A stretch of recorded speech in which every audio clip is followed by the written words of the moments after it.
Think we can get to it, huh?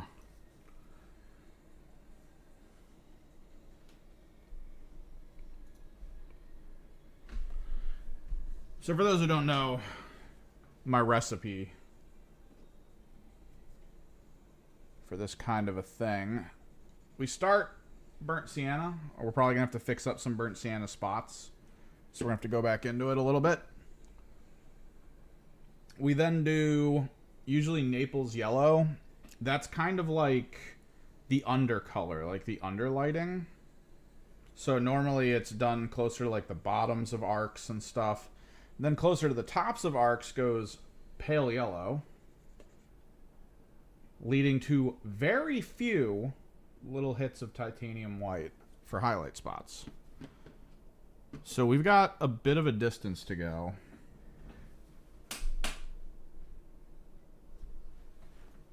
Specifically fixing things up with burnt sienna. I brought the camera down a little bit because I noticed it was getting fuzzy.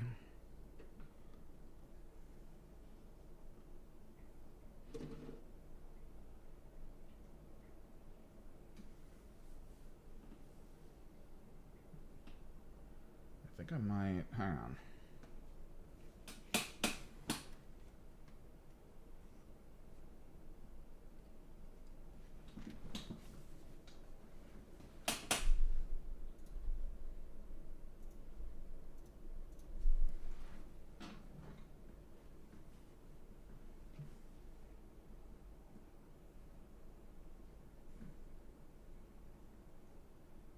Trying to make sure the ISO and everything's good. It still feels a little blurry even though it's 1080p.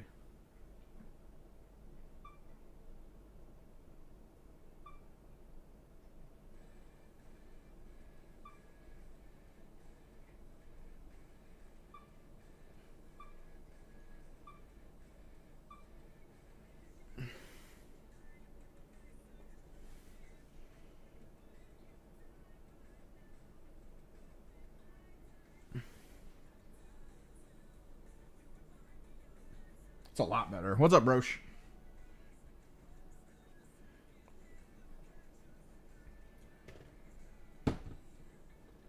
Good old glazing medium. Still trying to work on getting a playlist together for the YouTube side of things so people on YouTube can have music to chill and listen to.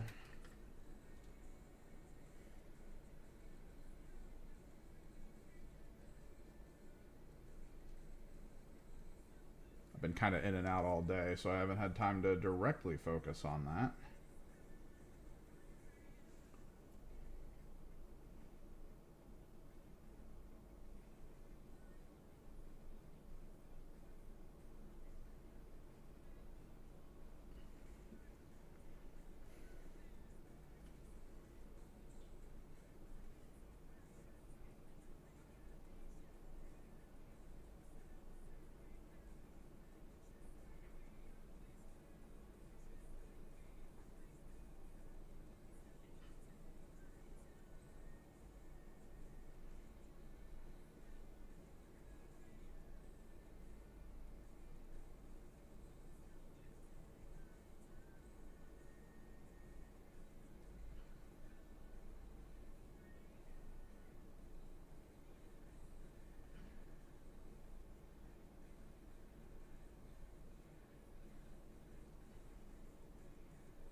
So anything pop up in the Game Freak leak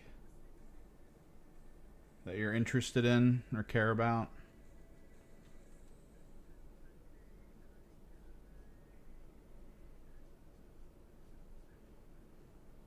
It's always one of those things where it feels like the people doing this kind of stuff where they're like, I want to get information out of these companies. Genuinely, it just feels like a huge waste. Like, I feel like they could be doing something so much better with their time and ability. than, you know, putting in the effort to get a bunch of like business documents for Pokemon into the public. It's like, dude.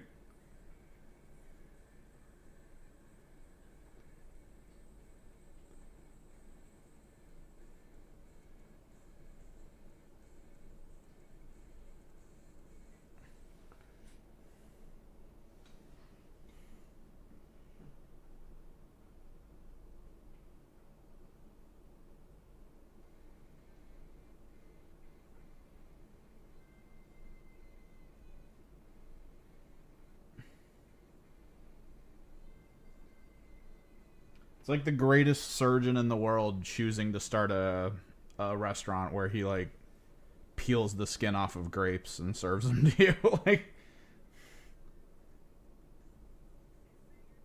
I feel like there could be something better to do.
Oh.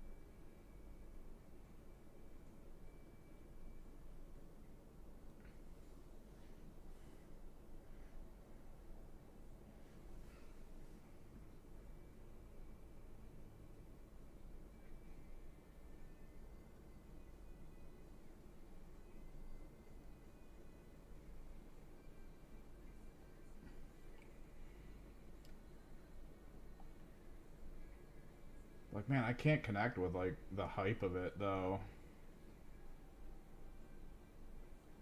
Cause like half of it's just like yo, they're working on another generation of Pokemon. It's like, if you didn't think that before, what? Like,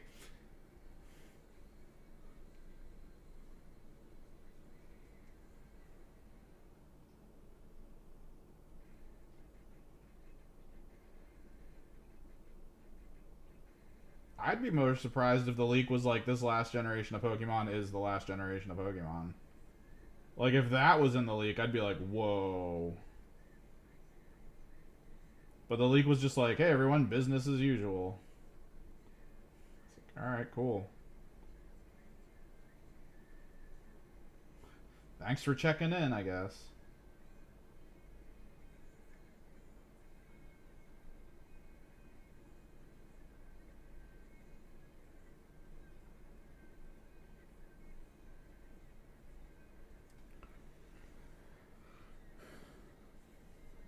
The bulk of them are moving over to Harem, and Isekai is a big one.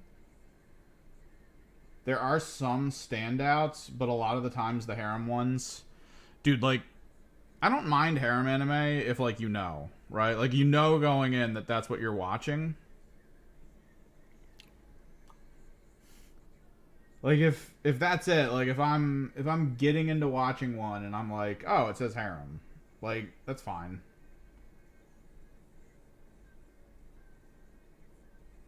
What I don't like is when an anime kicks off being like really good with like the story, the world, the depth, and then it just becomes a harem anime. Like Tate no Yusha, I have never been angrier at an anime in my life. To have such like a really good opener and build up and world creation, only to be like, surprise, it's a harem anime.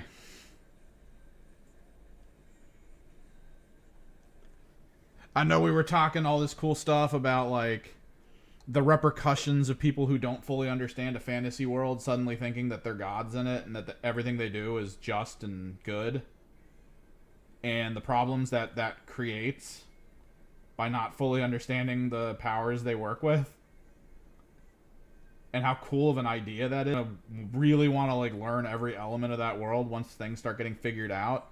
And then every big reveal that occurred was just straight up like, hey, things are morally gray, figure it out. By the way, it's a harem anime now. It's like, ah.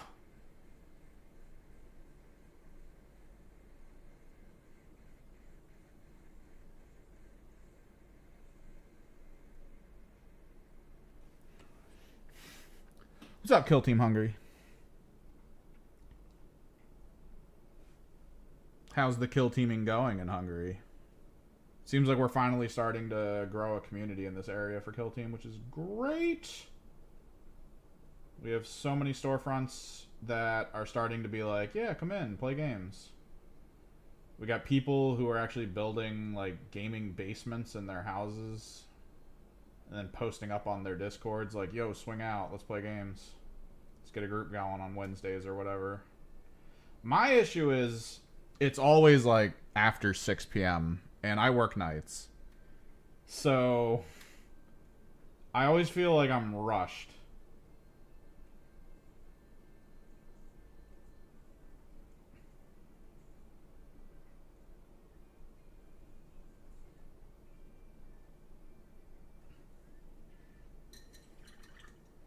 Like I always feel rushed.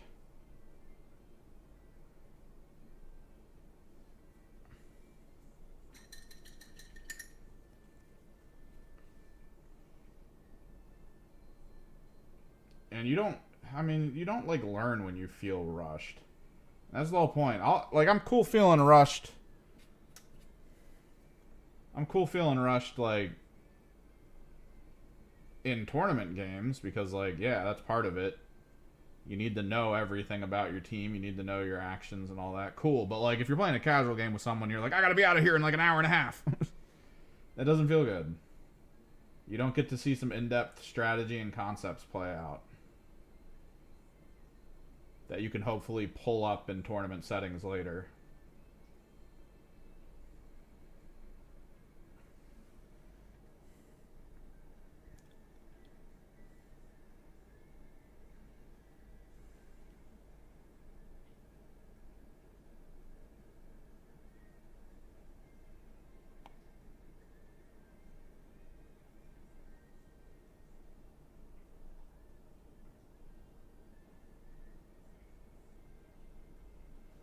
That's the thing, though, Dark Mage. I was the same way. Everyone in this area plays 40k like it's their job.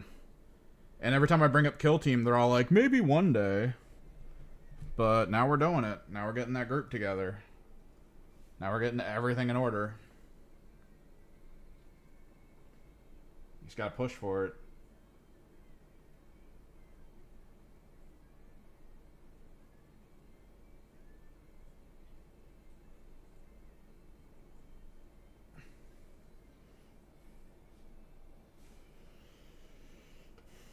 Some good organizers locally, which is great.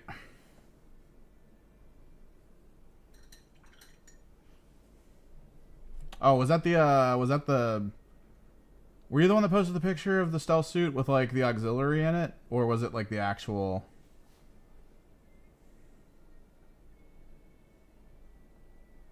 Lord of Mysteries?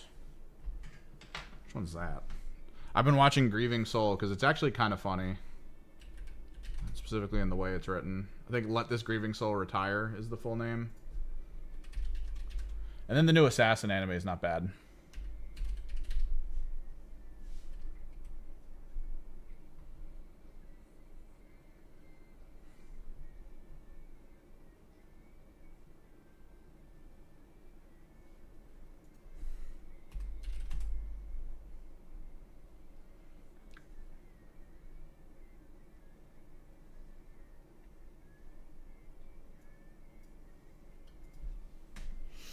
I mean, you can post it, sure.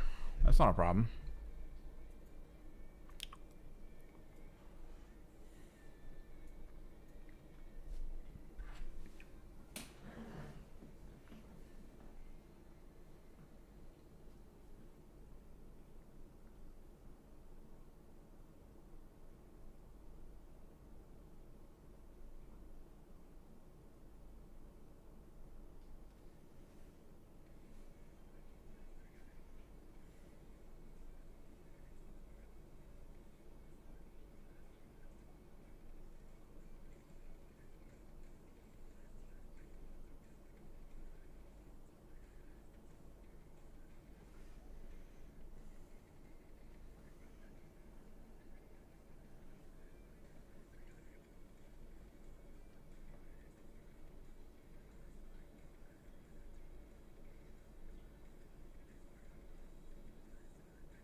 No, yeah, but I mean, there's a lot of Space Marine teams in Kill Team. You've got your Angels of Death, that's always the main one. You've got Phobos, which if you're not playing competitive, you could play. You got Scouts.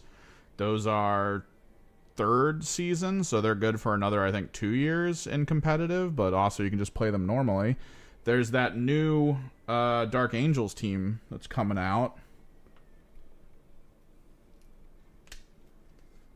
If they like Space Marines, they probably all have kill teams right now. At the very least, AOD.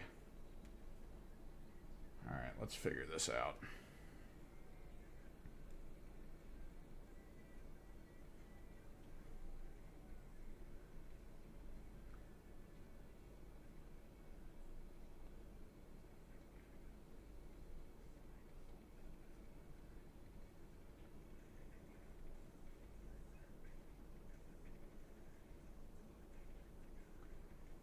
So lower stuff gets this. It's usually the goal.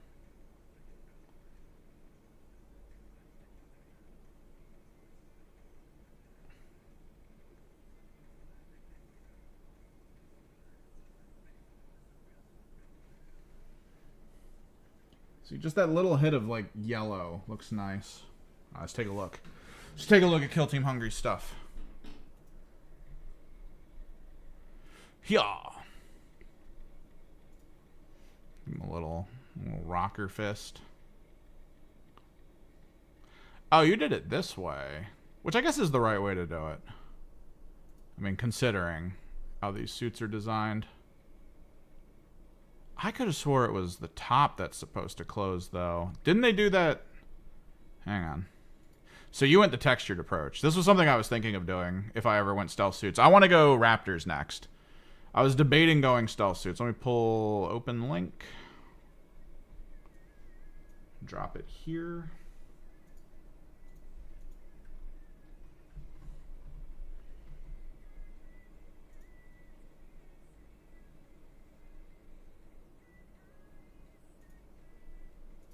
Yeah. I remember there being an animated series that showed that the actual point that this is supposed to open was like here. Right? Like, it opens from the top and then the chest plate opens separately? I don't know. I can't remember. It was in one episode, and it was actually kind of cool. I like when Games Workshop does their Xenos episodes. It was really good.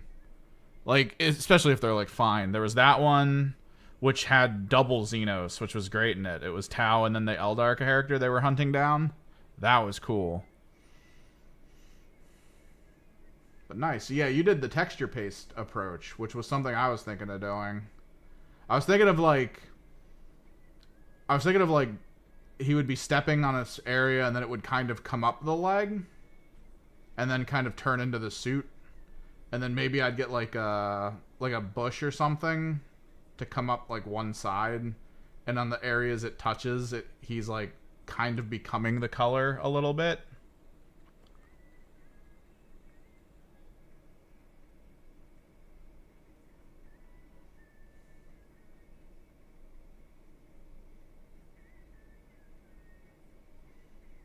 But yeah. Neat. I'm probably gonna go Raptors though.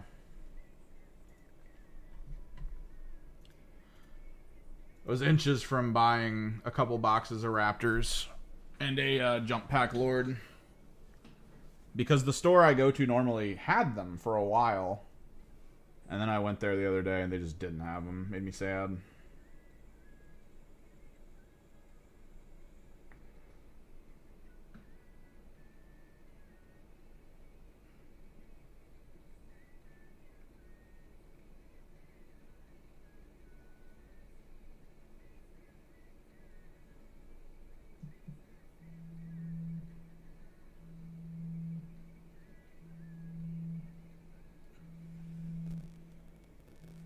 Phone call.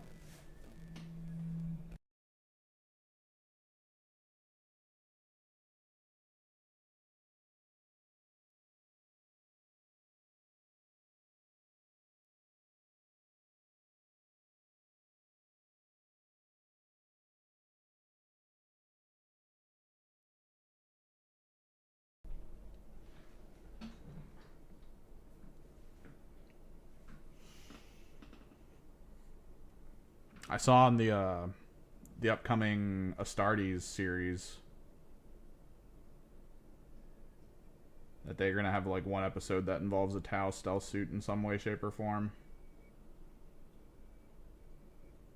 It'll be good to get like outsiders for the series, or for the universe to like look at things like that.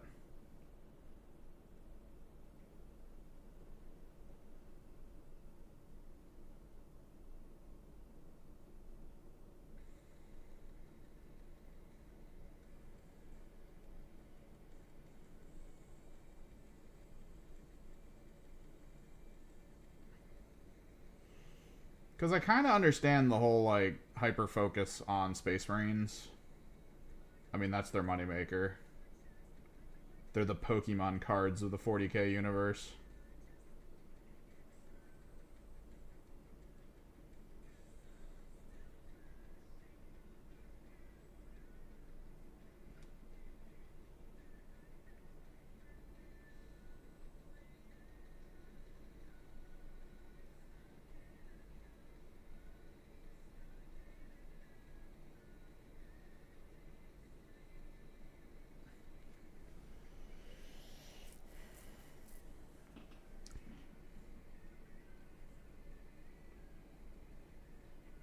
Because I do really hope, like, with the right kind of placement, the right kind of, like, storytelling, people can maybe connect to, like, some of the more Xenos factions.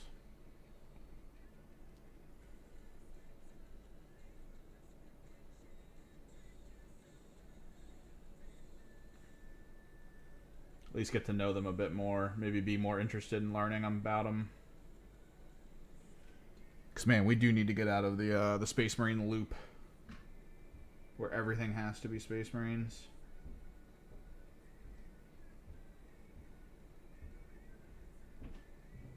I watched a retrospective on the Tau Fire Warrior game.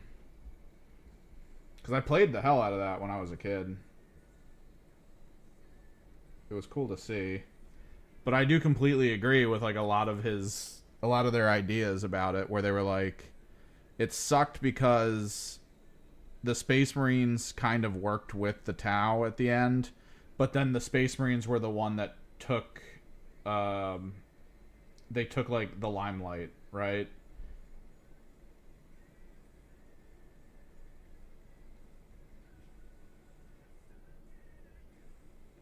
Because despite the Tau having that ship off planet, that like Tau are known to have the potential to destroy planets with those ships. It was, instead of the Tau doing it, it was the Space Marine ship that ended up blowing up the planet. So, like, the Space Marines were the heroes of the Tau story. Which is so dumb, and I hated that.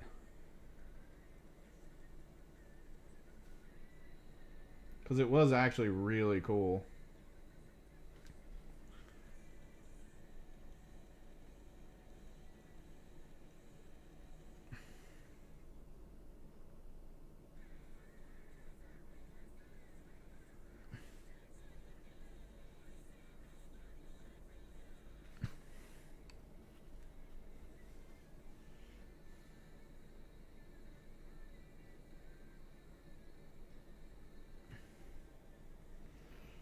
What's up, Francois?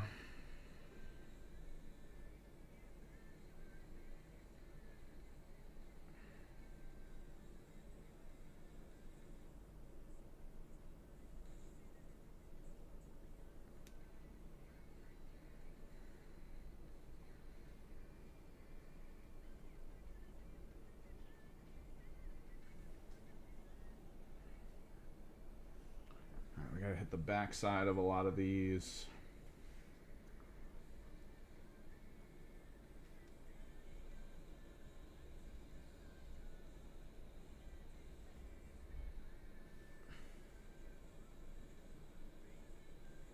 It's not the most necessary thing.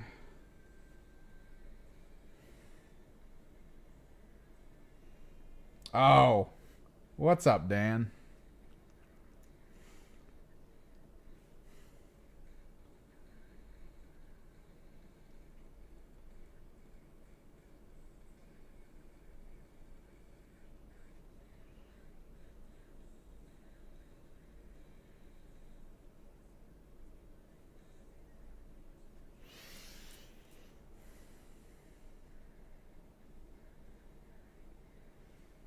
All right.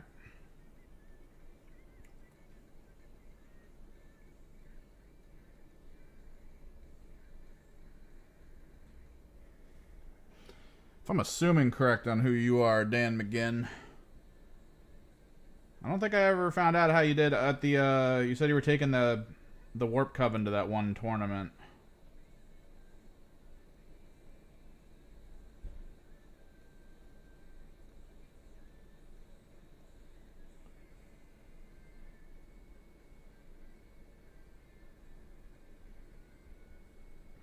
So we'll get the downturn there.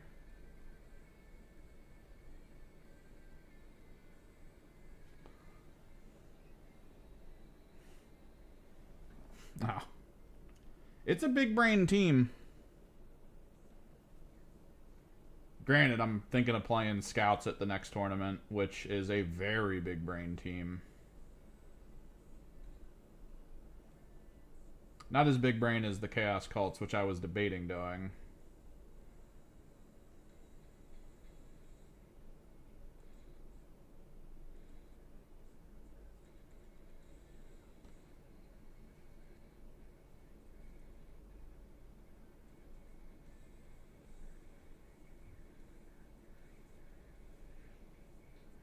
But yeah, looking at Scouts, you basically have to have a plan for the first 2 turns preemptively. Like, everything about the Scouts is setting up traps and all these crazy things to prevent enemies from doing stuff for 2 turns. And if you don't quite understand how your opponent moves or what they're capable of pulling off, completely screwed.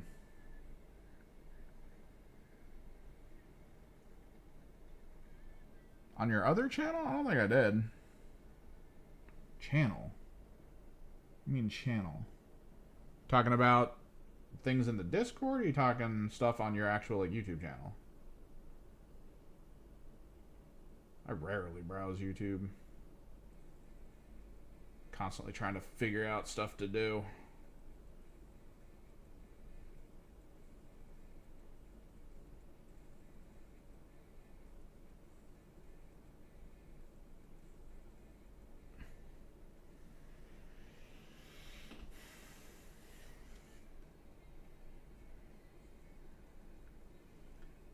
My Mandrakes won the last tournament. They're fairly big brain.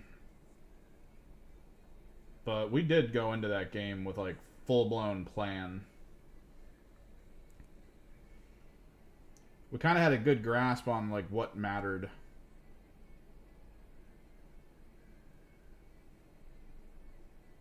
Since they did post up like the maps and everything early. I didn't change from the overall plan. I didn't change from any of that.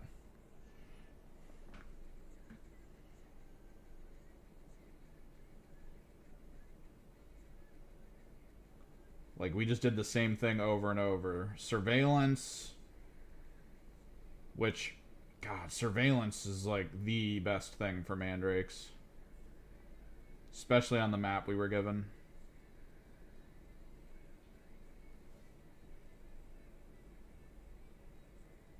I full scored on it, I think, all rounds. Like, all 4 rounds.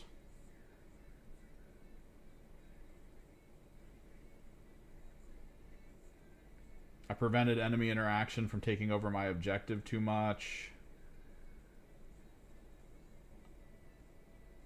And I just had a dominant position on top of a building that they just... almost no one could get up there.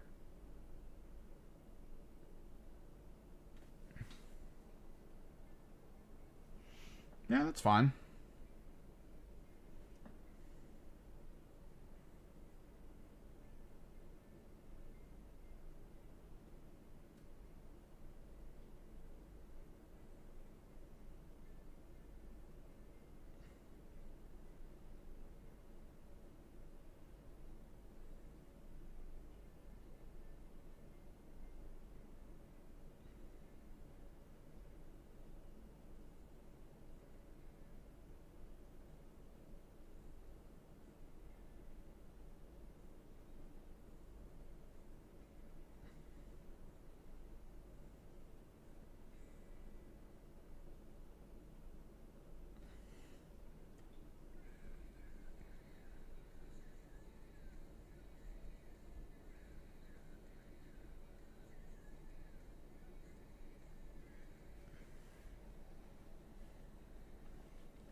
But yeah, this is something I bought with the winnings. That's why we're working on it right now.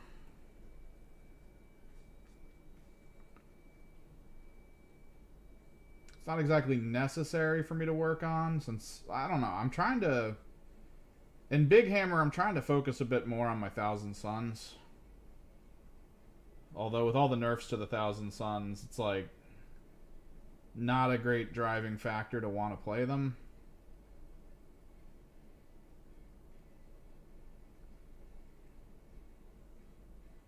But I still kind of want to figure some fun stuff out with them.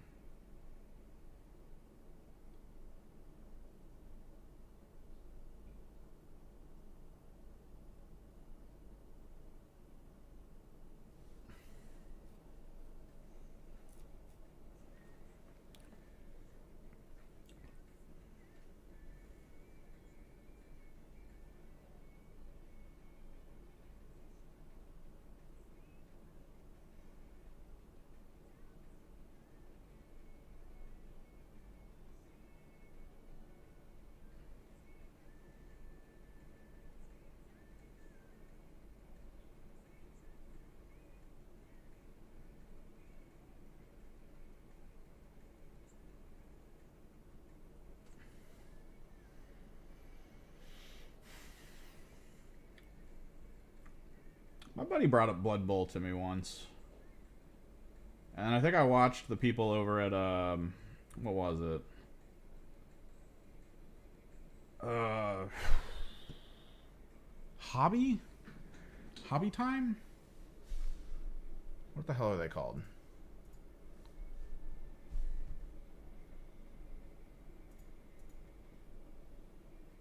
The Hobby collab, right? I'm not going crazy. Yeah, the Hobby collab.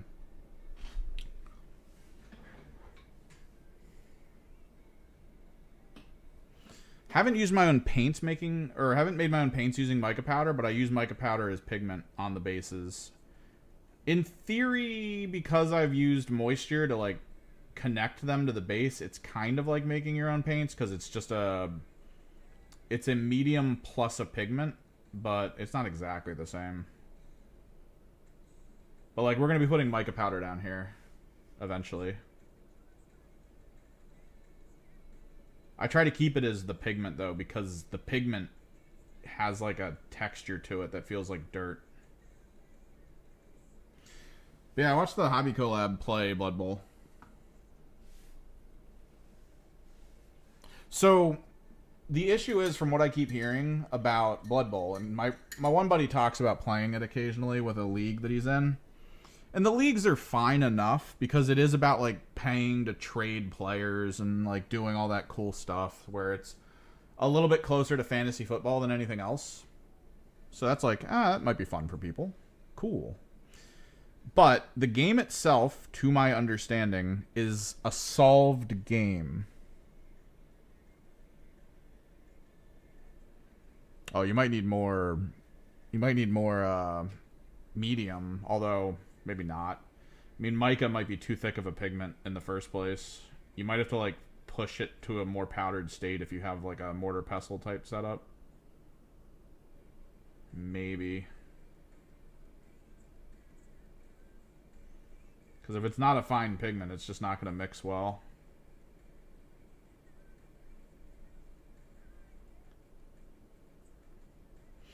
But yeah, because Blood Bowl is considered like a quote unquote solved game, players who are good at it will know everything that needs to be done in order for them to win.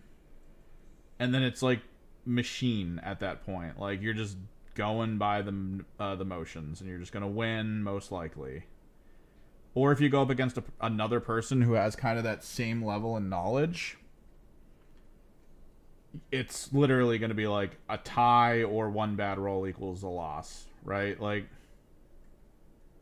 there's no momentum shift that pulls to other momentum. Like my favorite thing about Kill Team is the first game I played, I lost a key character that I was hoping wouldn't die because I did a bunch of stuff to like ensure that he wouldn't. Still did. And it's like, oh, well, the momentum's now shifted in my opponent's direction. But then I played like a really good shot in this one moment that killed like 3 people. And I was like, momentum back. So it creates these like layers and tiers of, oh, I could do this, but then the momentum might not shift, or maybe it will. And it just feels less solved, even though it is kind of, sort of solved in a way. But I think it's solved in a way where the maps drastically change who's going to have the higher chance of a good outcome.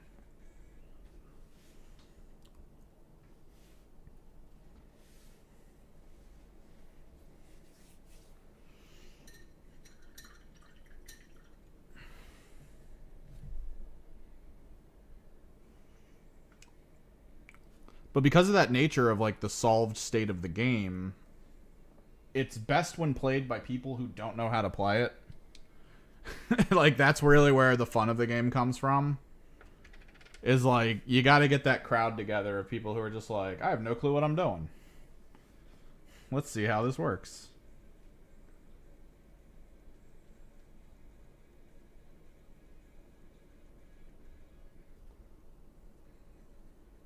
Let's try to leave a little bit of the brown in.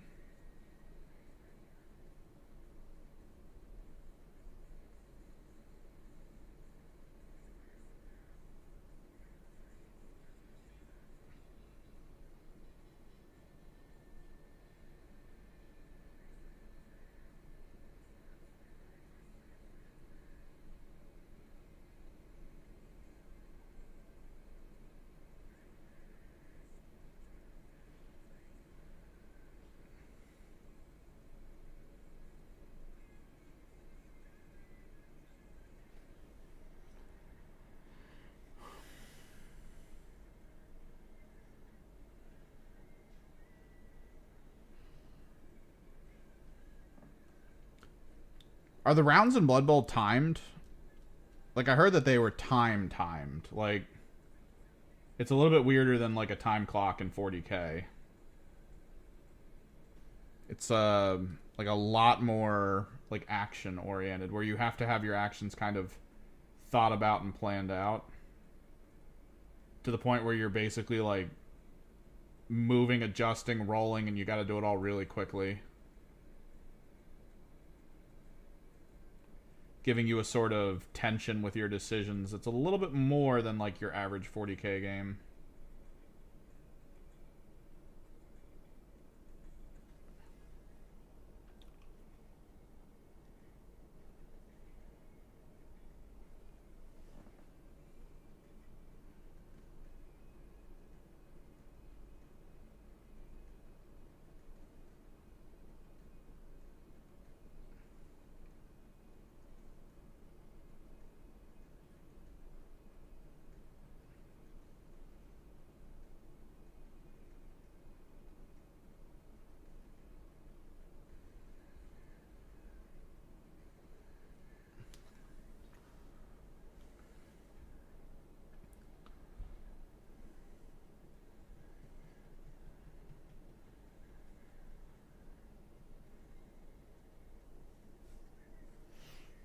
I heard the video game wasn't half bad.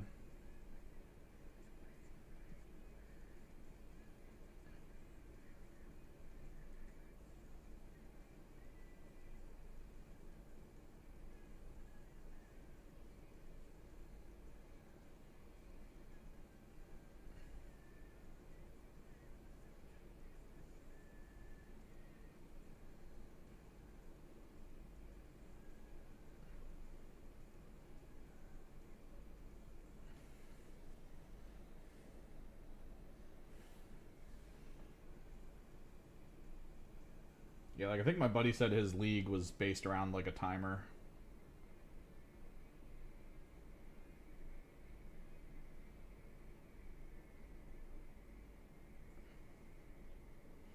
I don't know. Like I've said before, I feel like my brain is hitting critical mass for all of the rule sets that I'm starting to like figure out.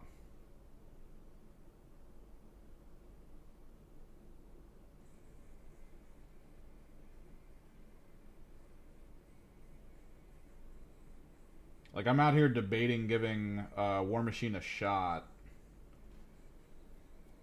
because one of my friends does play it.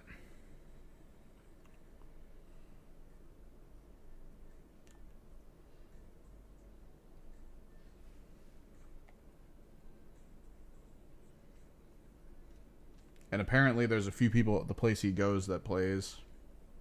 Although it is a little bit restrictive on like places that are cool with it. Since, you know, the bulk of it comes from buying online and 3D printing like terrain and stuff. So like the stores don't really have too much of an incentive to try to get people in there to play it.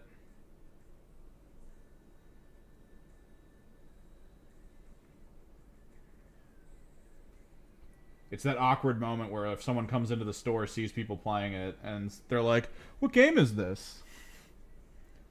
Can I play it? Can I get into it?" And they're like, "Yeah, you can play it. You just buy online, and then never buy anything from us." Or it's like that weird, that awkward conversation that just doesn't. Game store owners don't like it. Like, yeah, sure.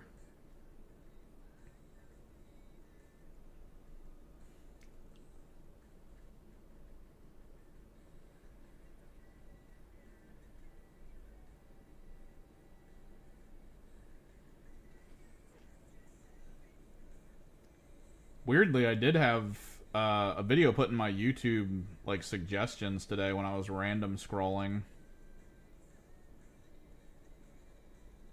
That was explicitly about a War Machine group in this region, like in this state. I was like, that's odd. Why would I see that?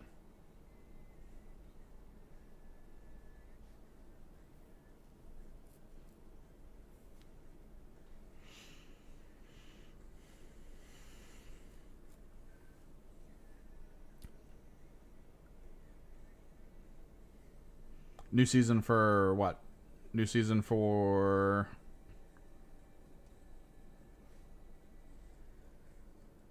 Blood Bowl?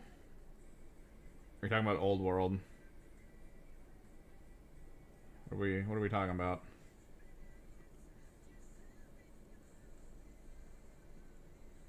Look, all I'm gonna say is if you're not playing the geese and the gnomes, I don't know what you're doing in Blood Bowl. The fact that the geese and the gnome team exists, everyone should be playing the geese and the gnome.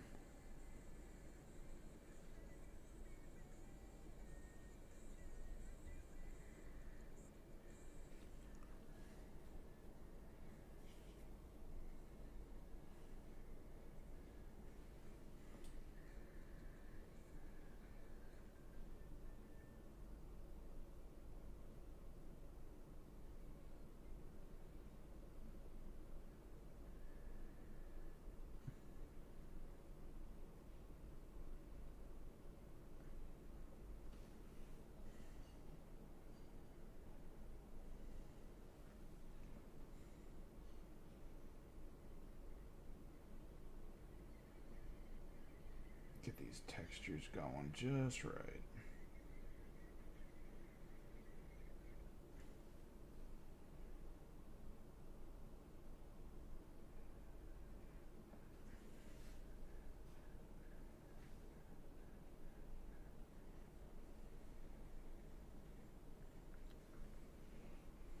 Hell yeah. Gnomes for life. I'm a gnome.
I've been having a brutal time playing the narrative event with my Thousand Sun Demon Detachment stuff.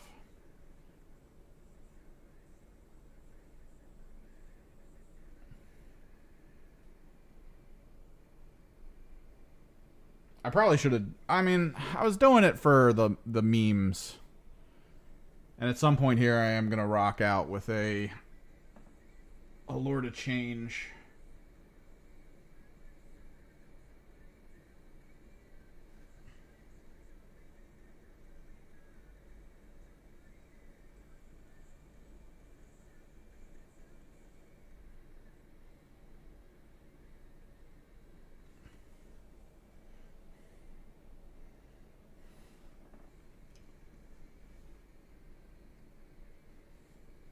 I had a couple good games, but like I keep finding myself in situations where there is no victory for me.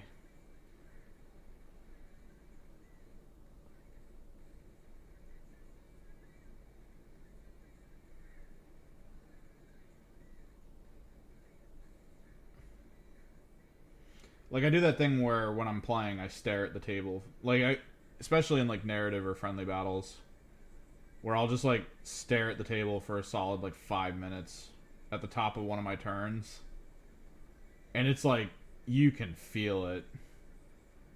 You see while you're doing that, you're like, there is one moment in this game where if I roll well and my opponent rolls poorly, there's a shot that I win.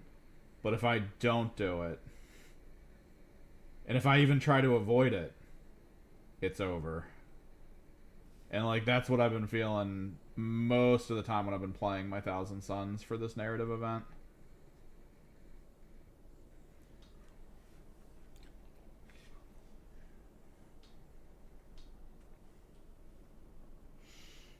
But I'm hoping we can get to a point where the narrative element really kicks in for me, because my sorcerer is 1 XP away from tier 2, and then I got to get to tier 3, spend a requisition point, turn him into a demon prince with wings, and he will be an insane demon prince with wings.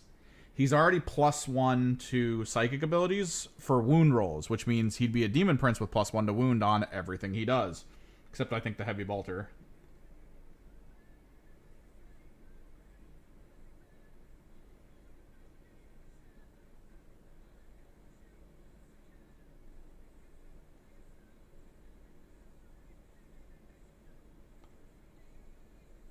I'm going to take a mutation because the narrative element of Thousand Suns doesn't allow you to give demon princes mutations. The only way you can give them mutations is by having them be a sorcerer that takes mutations first. So that's the path he's on right now.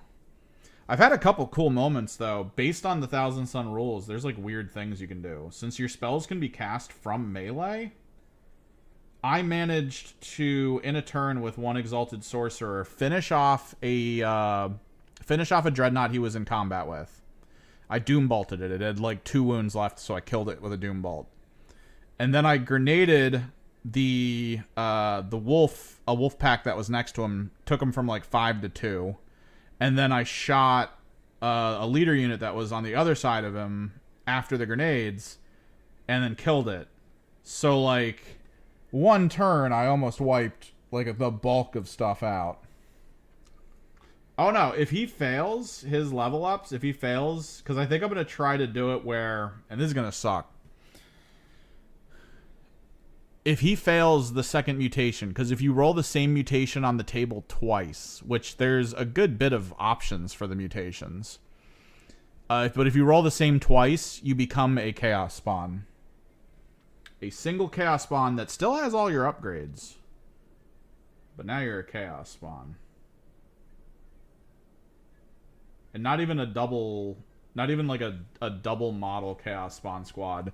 You are a single Chaos Spawn that will run solo.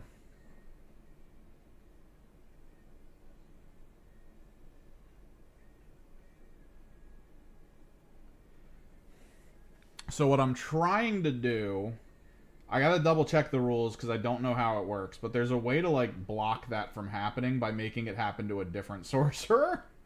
So I'm gonna try to see if I can set that up, if that's the case, just in case.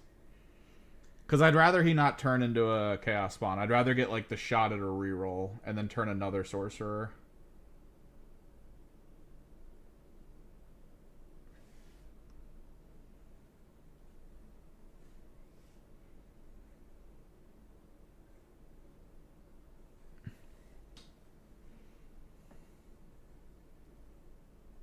It's been okay though.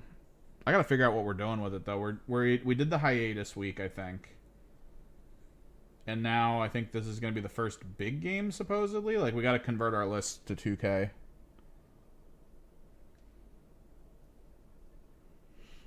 It's built into us, man, for narrative. So our core thing for Thousand Suns and narrative is we have to build up lore and arcana on the sideline. And the way to do that is at the end of a game, you have to roll leadership. And then you do pluses and minuses based on victory.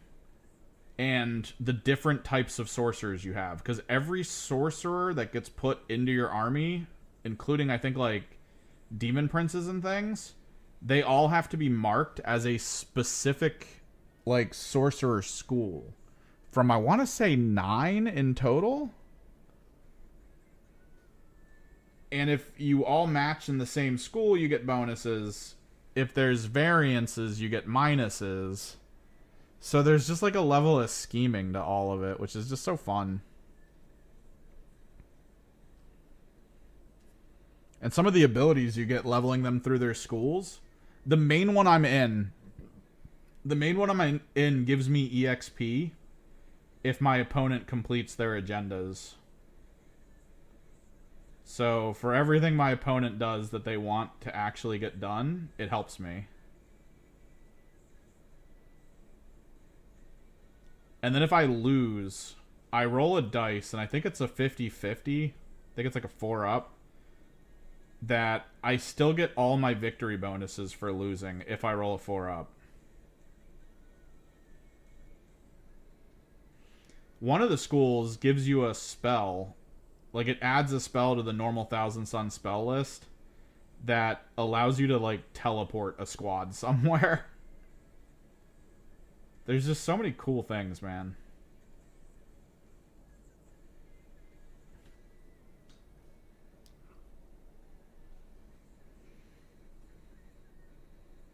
Very Thousand Sun feeling.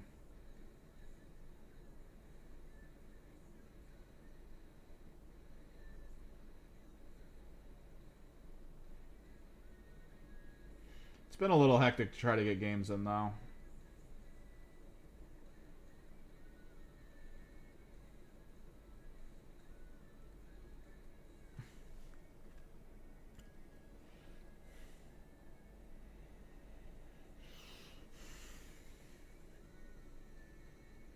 I think they're trying to get us to lean into Demon Prince leadership, though. I don't know. I want to try to play another, like, 40k tournament as a Thousand Suns list. I just don't know what one I want to bring. I understand how the Phalanx list works. It is really easy. Not really easy, really straightforward. The Magnus list, because of all the nerfs, is in a situation where your entire game is really based on whether or not Magnus does well. Like, before the nerfs, there was some leeway. But now in the new structure, with only being able to cast once, and if you fail, it's over kind of situation for each individual spell, Magnus now, like, drastically loses his power output potential.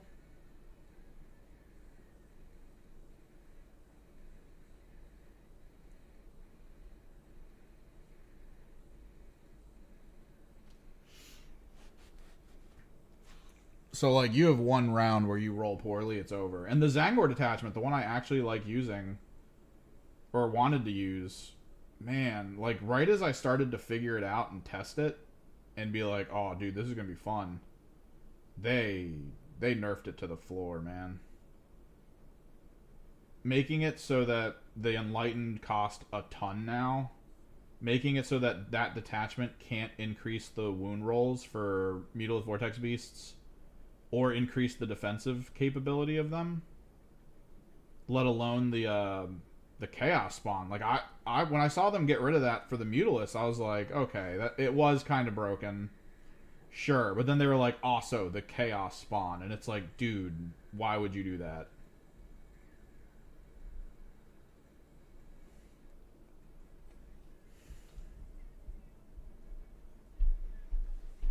So now it feels like the entire thing you're supposed to be doing with the Zangor list is to just have 6 full-size squads of Zangors and just shut the field down with an excess of wounds. And that's it. And it's like, that's not as fun as people think it is. It's kind of very boring. Whereas trying to fit a couple Mutalisks in there, and they also screwed up the freaking Terminator Sorcerer Lords. That's why the shift people are talking about with the Phalanx list is to go triple Sorcerer Lords now in Terminator armor.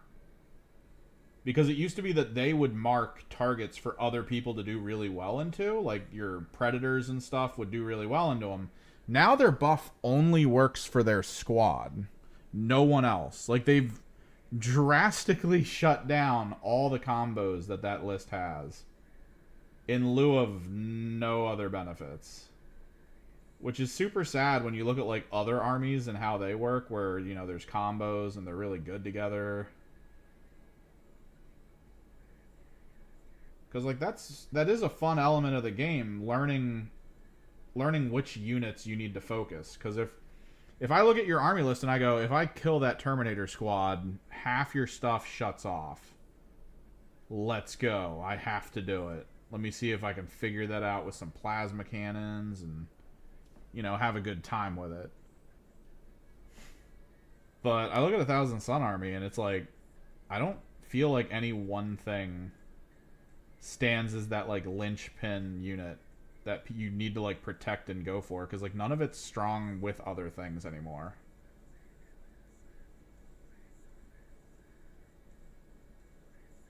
Which, yeah, it's like so weird to think about. When you play people like JW at the store and he's rocking Necrons and you see like all the really cool Necron combos that work off of each other. Or you play anyone else, like you play Mikey, and Mikey's like chucking out really cool combos and just how units work off of each other. You're like, man, I really wish I had that still. I had that. We had it at one point and they got rid of it.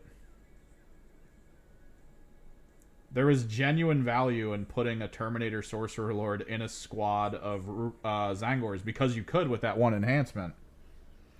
And then just uppy downy them every single turn. And just deep strike them somewhere. Utilizing the command point function. Have that thing pop up and just mark targets and kill it. MVBs hitting on 2s, rerolling 1s. +1 to wound on a strength 18 weapon. Look, all I'm saying is if every time I play a Space Marine, they get to reroll everything and have +1 to wound. At least give me a taste of that, please. Just a tiny taste, sir. That's all I ask.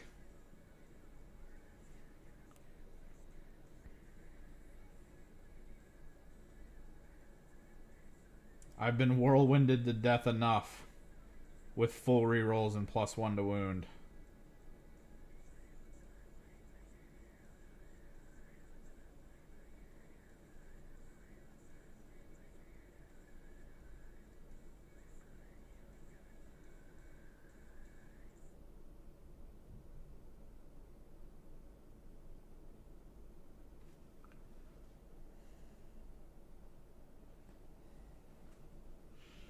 Maybe one day. I mean, we were at a 60% win rating, so we did get like... We did have a pretty good comeuppance for like a month. I wish they could balance it a little bit better. Rather than cutting off the power of every detachment but one. And being like, well, focus on that one detachment, everybody. Like, come on. Give me some variance. It's like Emperor's Children, man. There's a reason why you only ever see coterie at, like, every tournament.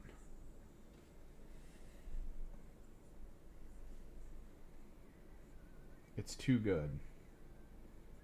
But then you nerf everything else into the floor. What's up with that?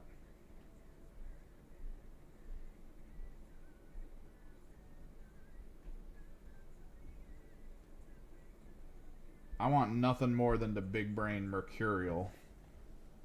Like, that's my goal, man. If I can play Mercurial and be good with Mercurial, I'd be pogging out ridiculous. Genuinely, I want to just one command point, 6-inch reactive move someone into, like, being in the worst position of all time.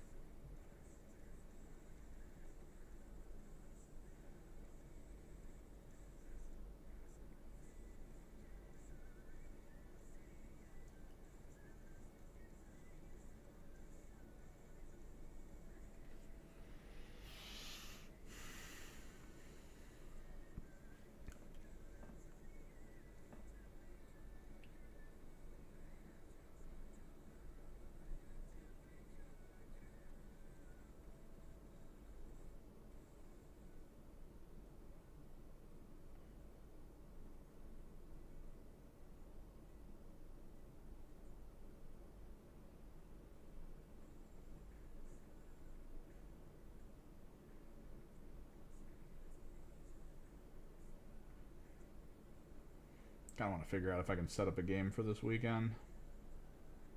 We'll see. One of the Kill Team players sounds like he renovated his basement into a game room. He's looking to get people out there to play.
gold didn't take as long as I expected. So we'll probably move into the cloak soon. Or we can do like minor details. I can try to get the hair done.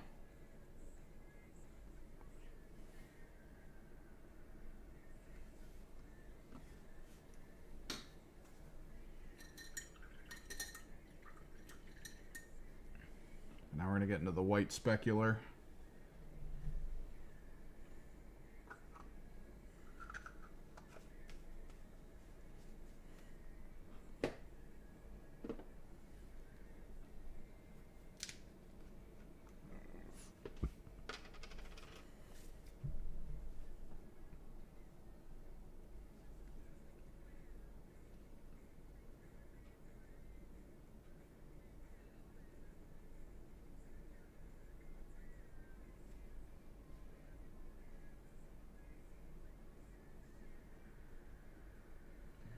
Just mostly about touching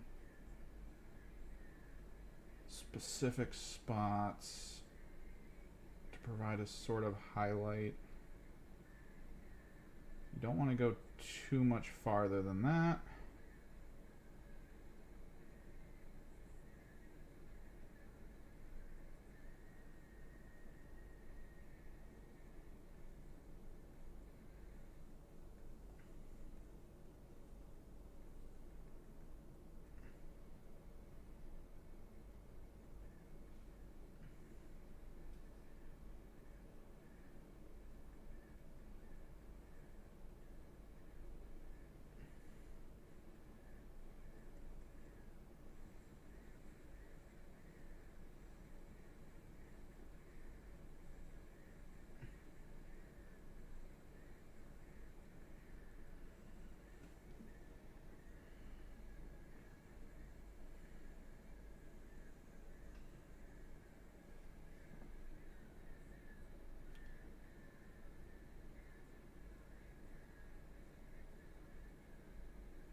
Little hits of white here and there.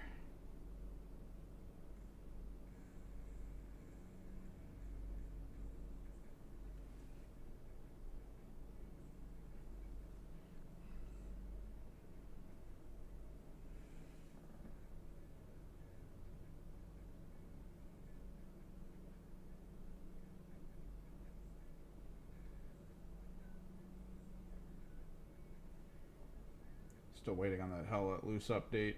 Fix the connection issues. It's gonna take too long, I think.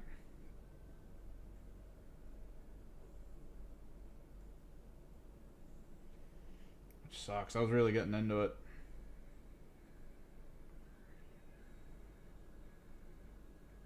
Kept getting on squads that actually talk to each other. It was fantastic.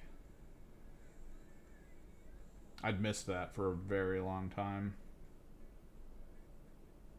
One of my buddies was like, holidays coming in, I'll have a little bit more free time to play stuff. And that was like the game we played.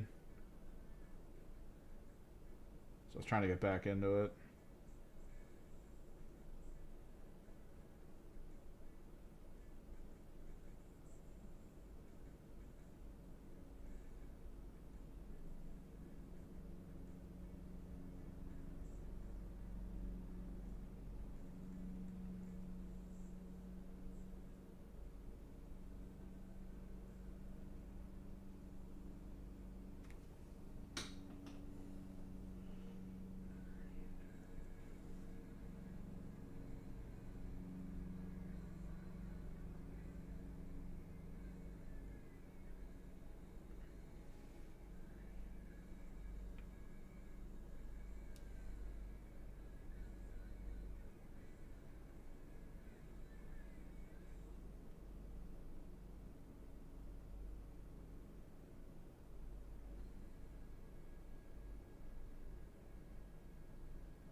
Hell yeah.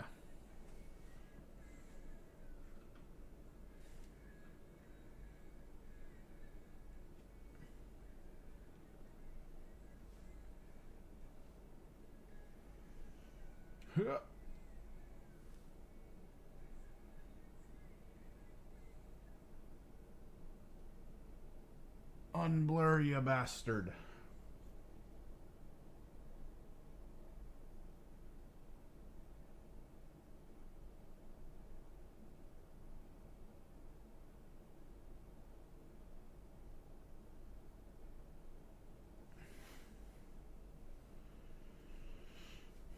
Super fun. So we got the cloak to do, the horns, the hair.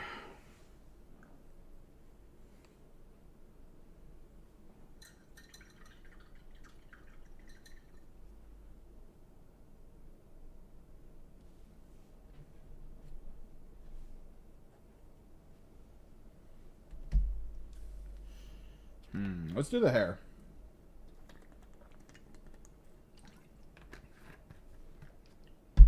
I gotta find the off gray that I use for it. Because in much the same way as the gold, you don't really want to start with just straight white. I gotta find it.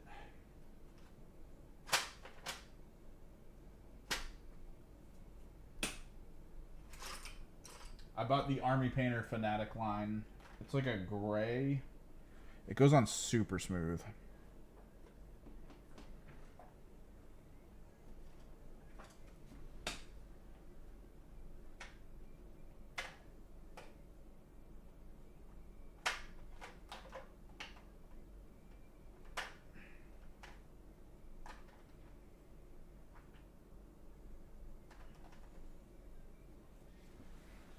Problem is, I think they made their caps look exactly the same as the rest of the paint.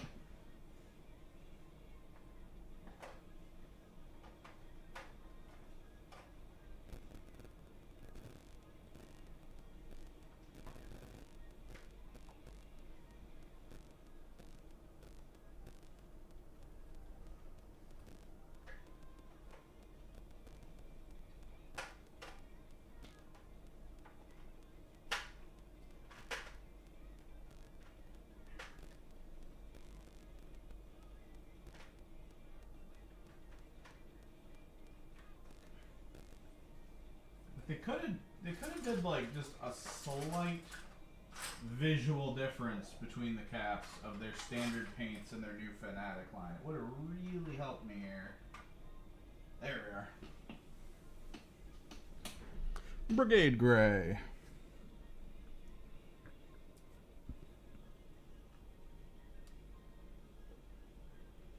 So close to white, but just slightly off.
What's up, Taco Man?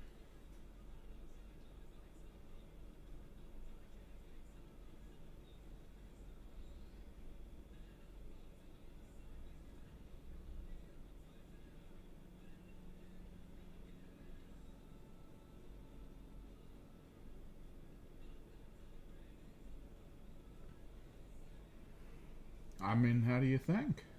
The gold's basically done. So I made a thumbnail for only part of the stream, apparently.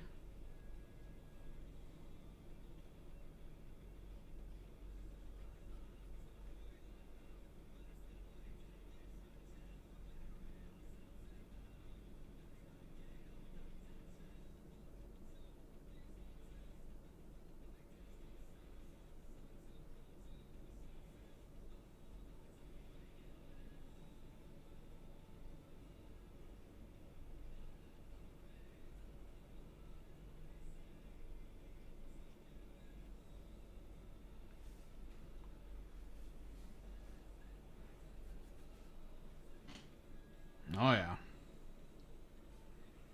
Happy with the results. I'm happy a lot of like the pre-emphasized plans we had leading up to this moment came to fruition. It actually made for a pretty complete model. Because I haven't done flesh tone in this style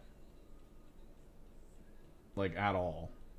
It was a complete guess based on the opacities of the paints that I was using that it would work. For those who don't know, I underpainted like a lot of kind of... It's like a standard practice when it comes to painting skin. You underpaint like cools and hots, like light magentas, reds, blues. Like you try to figure out areas on the skin that you need tinted slightly differently. And then you apply kind of your overall skin color over top of it, which is usually at a lower opacity. And then the underpaint plays in. That's how you get like this very pale midsection versus like the more red outer areas, and then like a slightly purpley pale, almost bruised looking top ring. It's all thanks to the efforts I put in with underpainting. And it works. And it's nice.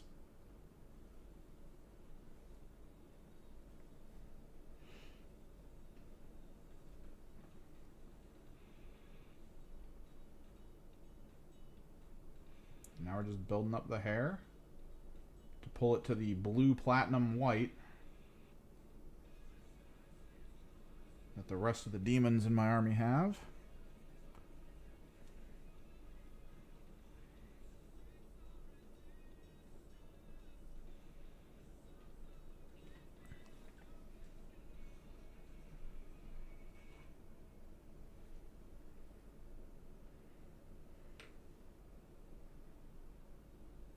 Probably could have hit it with the lavender shade that I have just before to give it like a little bit of variance.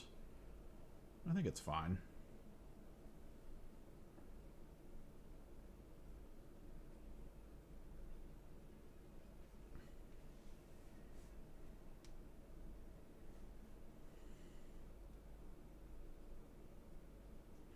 Well, black armor always comes down to how you want to do it, right? Like, I had a pretty cool combination for obsidian armor. Using you'd paint the whole armor silver.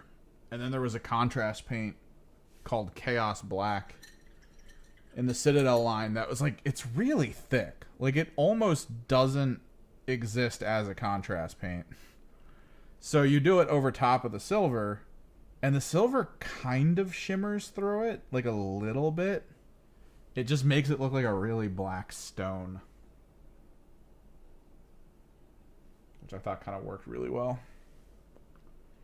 And then pale skin is just picking the direction of the pale you want to go. This is purple pale and a little bit of blue pale. So you can kind of go either way. Because purple pale and blue pale do look really good. Let's hit some highlighty spots with the titanium.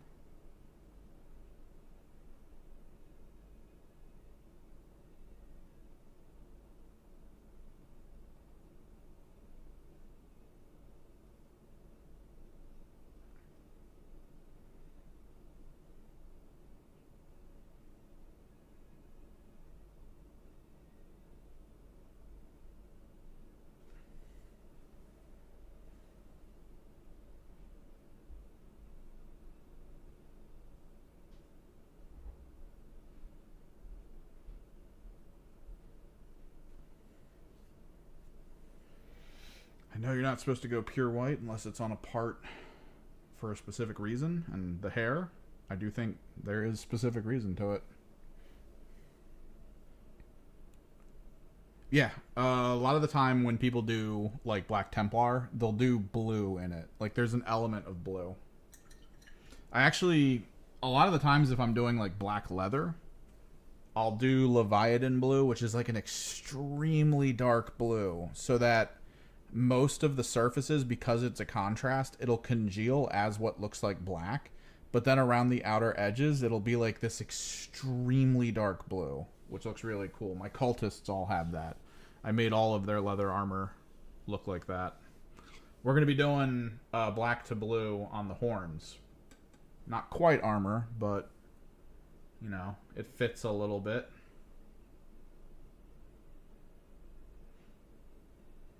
So that's something we're going to have to look at in a bit. Because with the hair done, where do we go next? Do we work on the horns?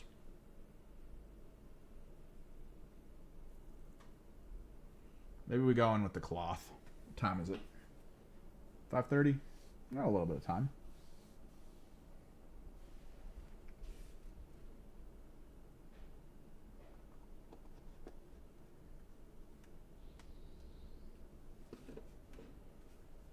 Maybe we take a crack at the cloth. Let me see what I got.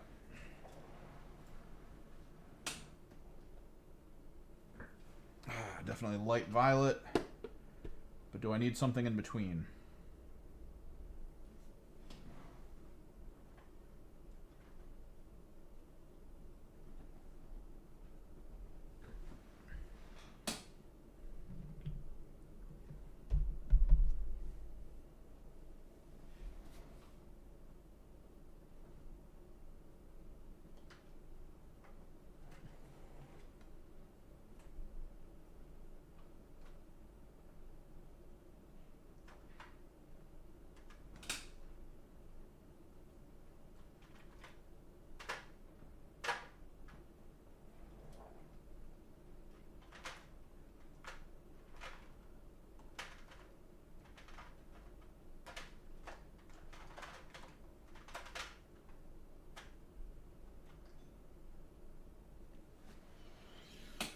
Could have swore I had a middling purple.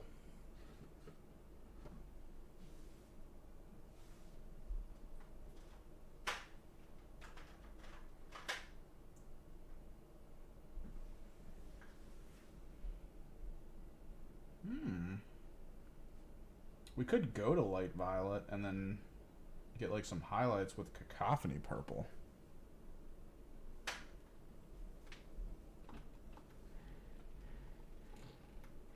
Go paint mixer action.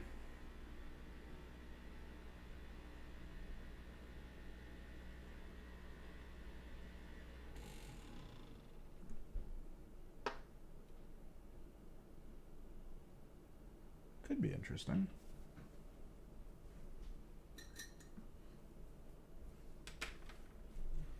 Yeah, but I know the general gist with like white and black in model painting, you tend not to want to go full into it. You want to try to like find something that's a sidestep to it. It doesn't have to be like grays. It can be other things like dark blues, dark purples.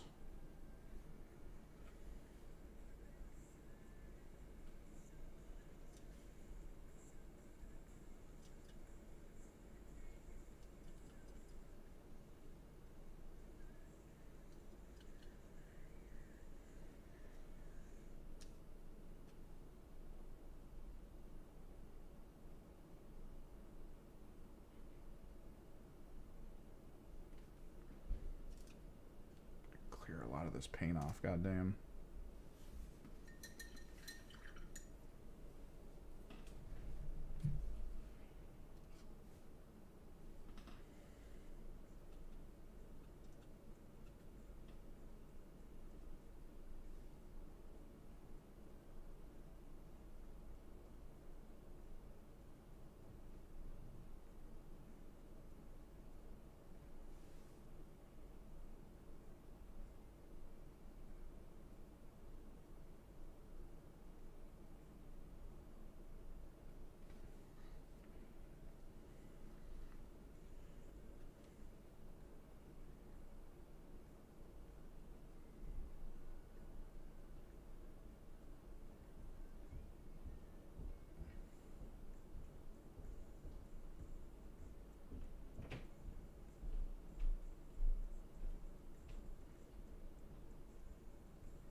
Yeah.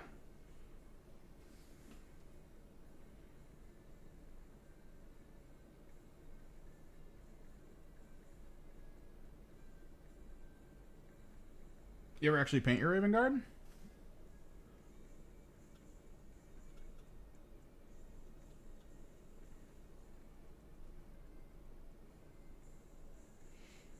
I don't know. It always just feels better because, like, if when you look at a table and you're looking at like the things people have painted on it, if it's just like simple blacks, simple like light colors and stuff, I don't know. It just there's a level of interest that gets lost.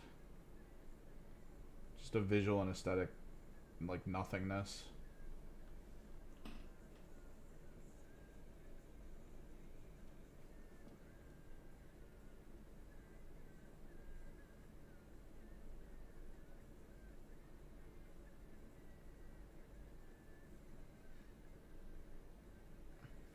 It's why a lot of like the side paint methodologies really work out. Like I think what Ninjan talks a lot about painting texture. Like he'll do like cross hatching and stuff rather than hyper focusing on trying to blend. And like yeah, like you'll catch me doing the same thing kind of often. Just because it does give whatever you're working on like a little extra oomph.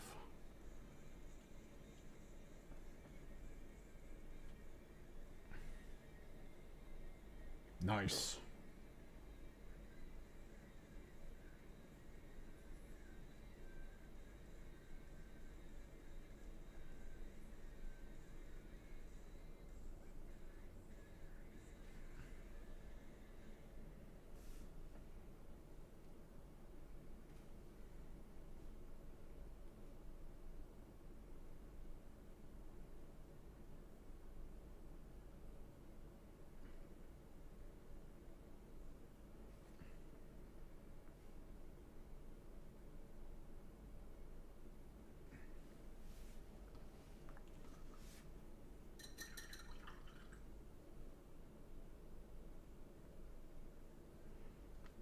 Get a little corrective in here.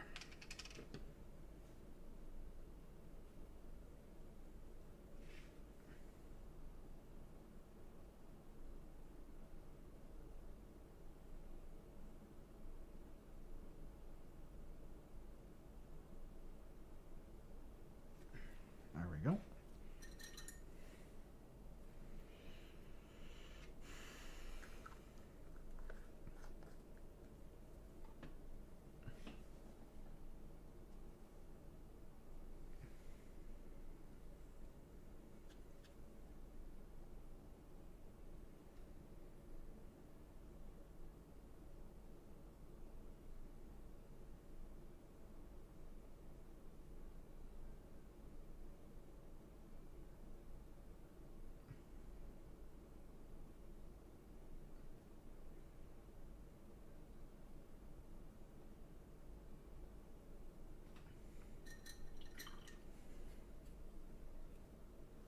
Nice. You gonna get the new Raptors? I feel like the new Raptor models are just very close to the old ones, just with like some slight upgrades, a couple adjustments here or there. I gotta get my hands on a couple boxes of them, because you know that cost is gonna go up.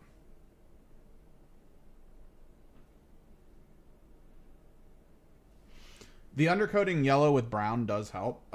With color mixing, there's also the thing about pink, where pink will push yellows more towards like an orange. So you can get some cool things. Undercoloring can get really fun with some low opacity colors. Like you can get some cool results. It takes a little bit of pre-planning and a little bit of knowledge of the mediums you're working in. But if you can pull off some of it, like you can preset some like airbrush style starts that by the end of it you're gonna be like, whoa dude, the way the textures look, the way the colors mix, the way the shadows feel like specific, it's It's so good. Pink is one of the good ones, but like it's not the only one. Like that's kind of the thing with a lot of tips that you'll find on YouTube is that people will be like, do this, and then everyone takes it as gospel. The thing you should be doing is looking at the end results and going, is that the end result I want? And if it is, yeah, you got the recipe, bro. You did it. But if it's not quite there, if there's something else you're like, I gotta figure out something else because I want it to feel a little different, there's probably a way to get it. The tools you were just shown, though, could be useful at, like, getting other things going. Like, let me see if I can show you.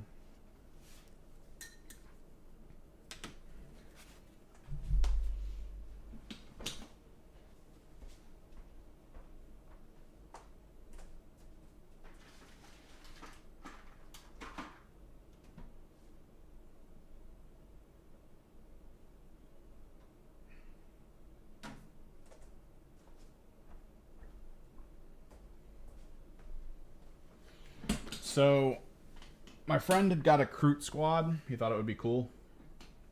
And let me see if I can get you guys.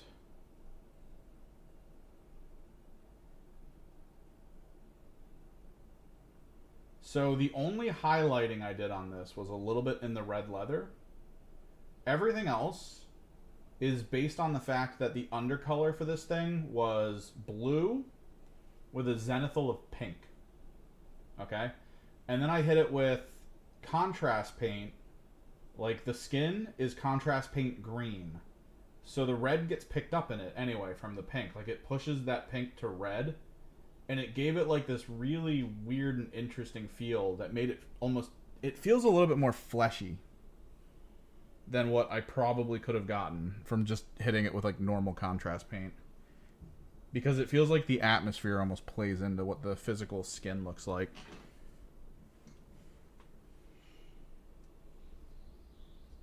It was a fun test that we wanted to try out.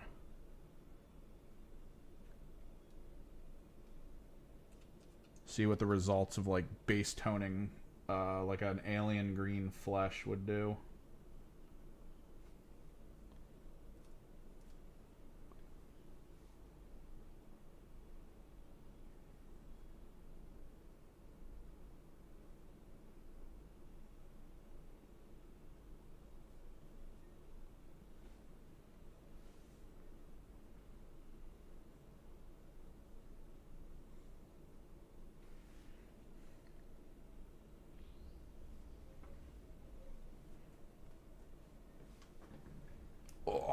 Oh yeah. Yeah, if you want to go the grimdark method.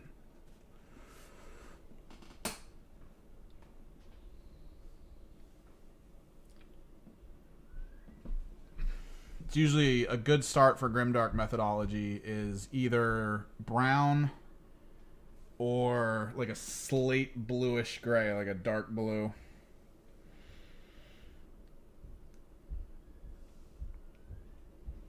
Depending on what your overcolor is going to be, because it's going to pull the overcolor in a direction.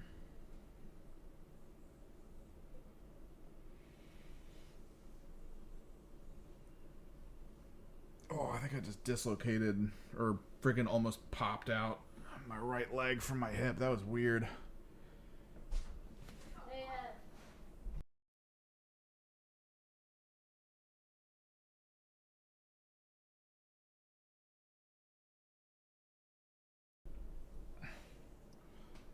Oh, like I tried to cross my leg and then I did it wrong. Oh my god, that feels terrible. It's coming back down though. It's like a Charlie horse almost. Ugh.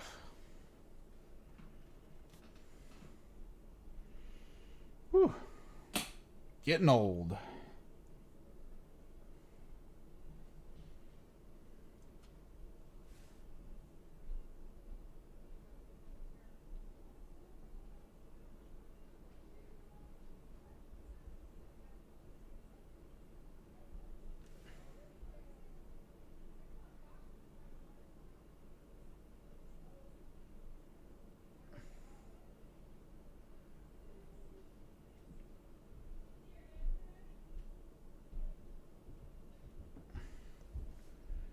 No, yeah.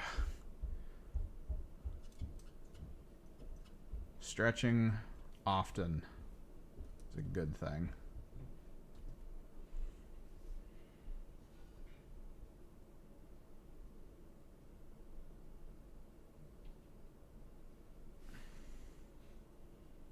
Let's work this cloak up a little bit.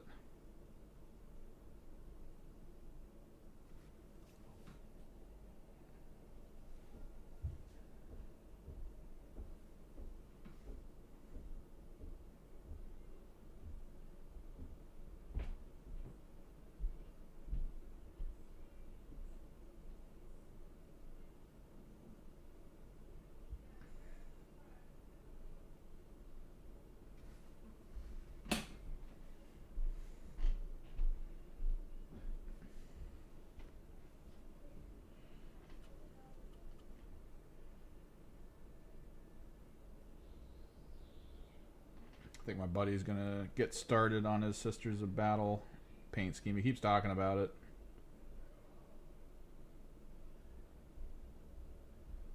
Keeps asking me questions about the approach and the mechanics of it.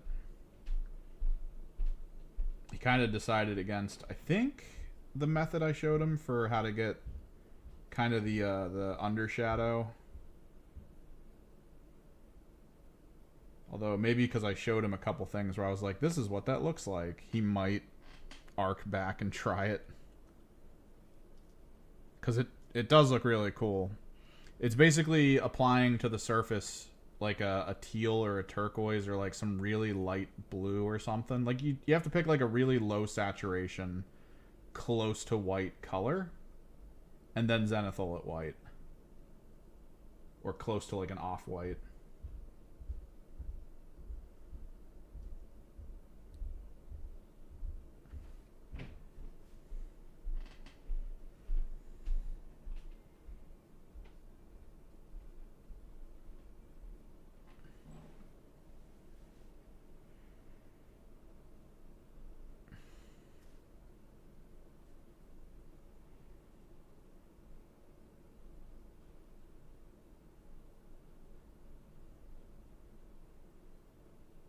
Still kind of want to see him.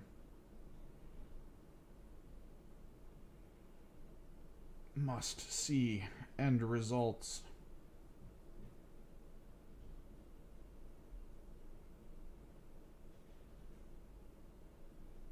Let's lean into the textures down here a little bit.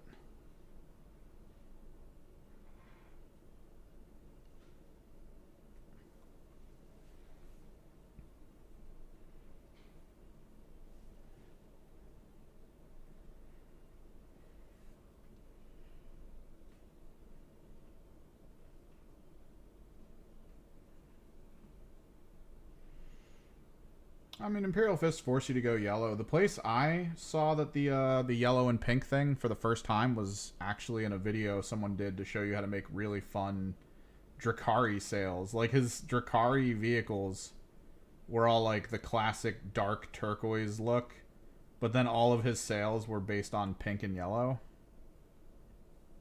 to create like really cool looking sails. So you can apply it like in other places. Don't necessarily have to Imperial Fist, unless you were planning to go that way anyway.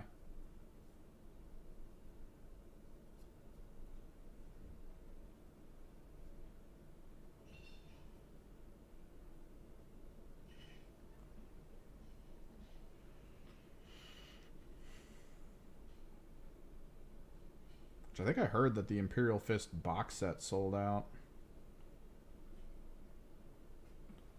The Combat Patrol, I want to say. Or maybe the holiday box. All these people out here fisting.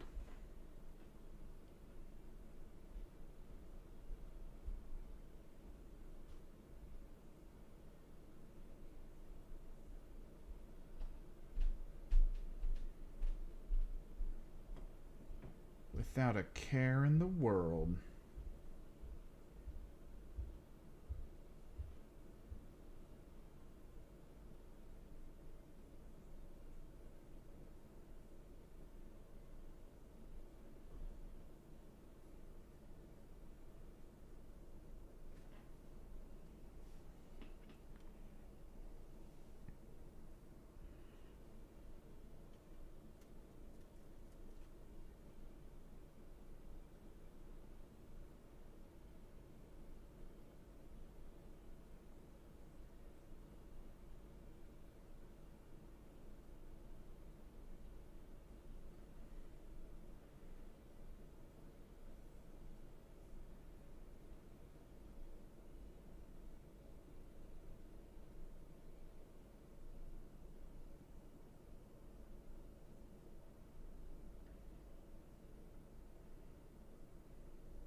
You get the new Raven Guard character. That thing looks awesome, man.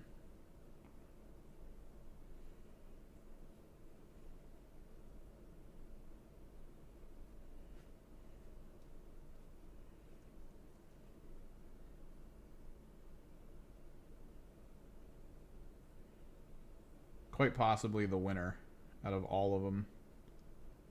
Mostly because I'm discounting the hover bike. It's just too much stuff.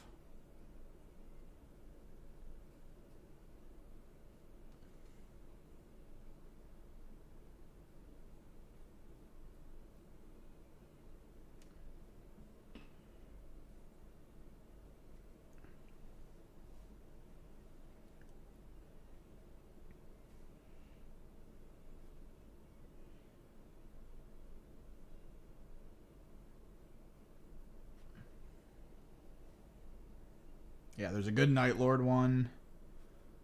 I mean, you could do so much with it.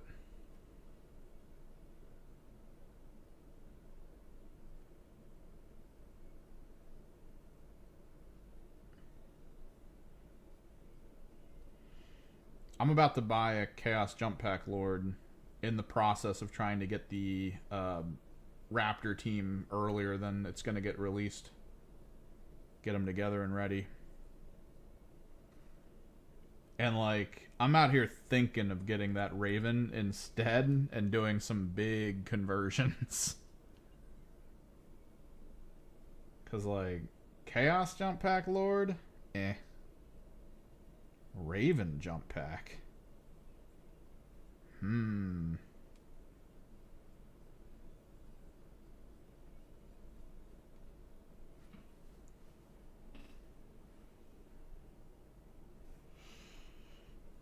going to be interested in them. Because as far as I can tell, it's either going to be a 5 or a 6-man, potentially. 6-man if you go champion, 5 if you go lord. It's going to be kind of how, like, the Brood Brothers work.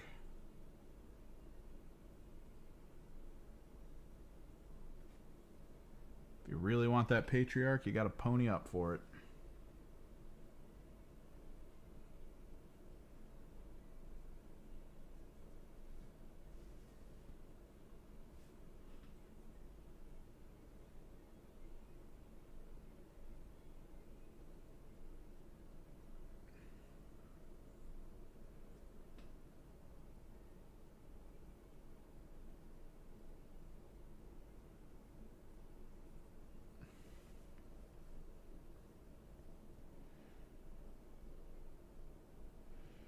No, yeah, the mutated one. I mean, it's going to be specialist. That box is going to be for people who want Raptors going forward, but you're not going to need that unit in particular, most likely.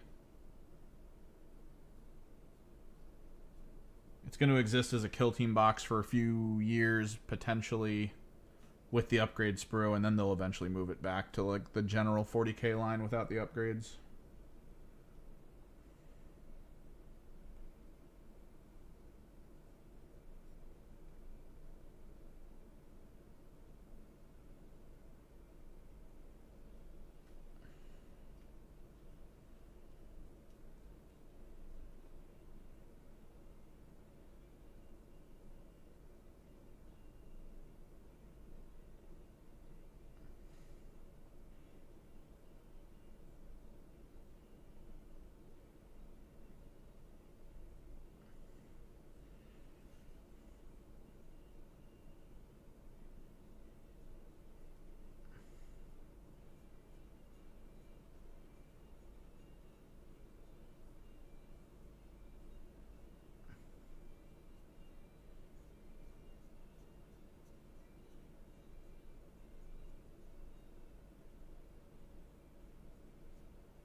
I think we looked at it not that long ago. They're going to give you more specialists than you should have access to on field, so that's going to be an interesting concept.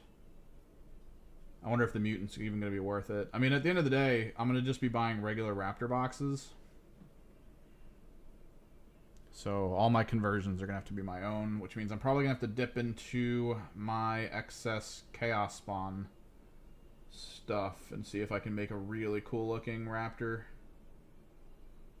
for the mutant version.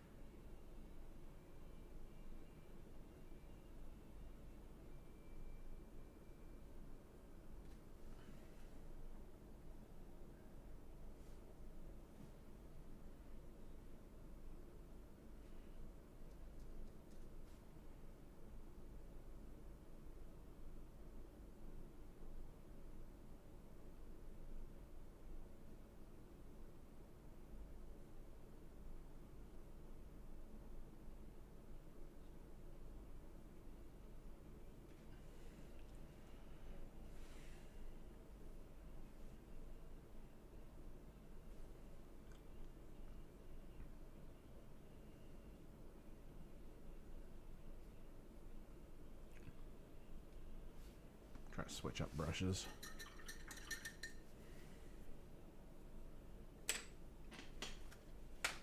What else we got in this book?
Nice little fanny, little flat brush here. Should help out a little bit.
Oh, you mean the jump pack? Night Lords have been out for a while. Nemesis Claw. But yeah, the Raptors. It's interesting. I mean, I guess because they leaked, they decided to announce early. Which did lead to a fun situation of them being like, but that's not the only one. Which does, of course, bring into question whether the leaks were leaks or if they were a little bit controlled to try to create this fun situation of being like, you know what's coming after the next one, but not what the next one is. Which, as we now know. Got some Pooth, or some stealth suits.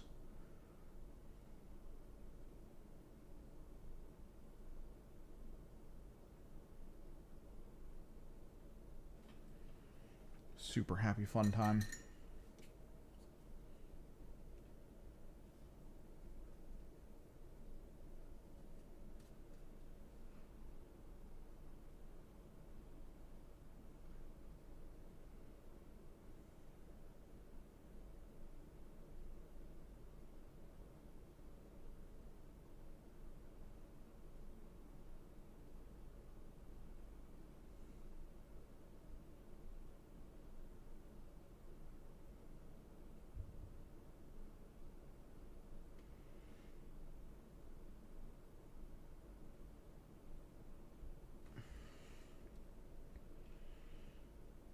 I do feel like the Space Wolves are a bit of a weak, kind of like conceptual team. But at least on a competitive level, Phobos is going away, so having scouty, reavery replacement units is a pretty good idea, I guess. You'd want it. 'Cause Phobos are fun.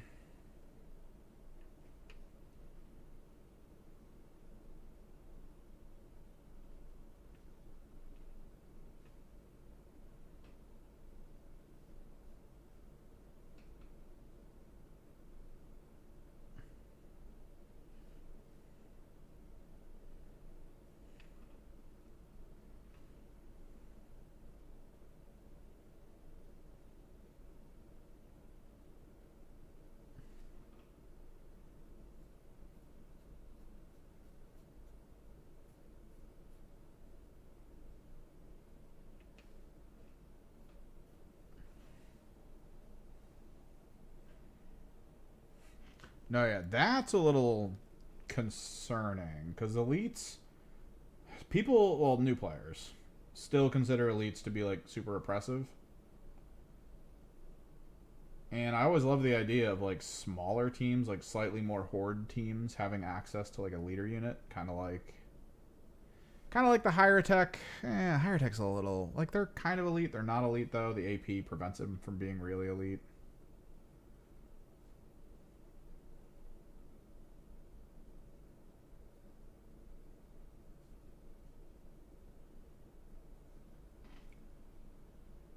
Man, I don't really expect elite teams to be like, or you could take a leader.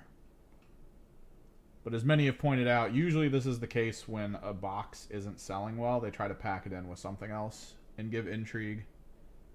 So I wonder if they were told with the Raptors team to try to figure out if they could fit a Chaos Lord in. Because, like, that was kind of it with the Ashes of Faith box a little bit. I mean, yeah, it was the introduction of the Inquisition. But at the time, not a lot of people bought Chaos Cultists like that. I mean, Chaos Cultists now are statted so hard that if you play Chaos Space Marines, you kind of want them.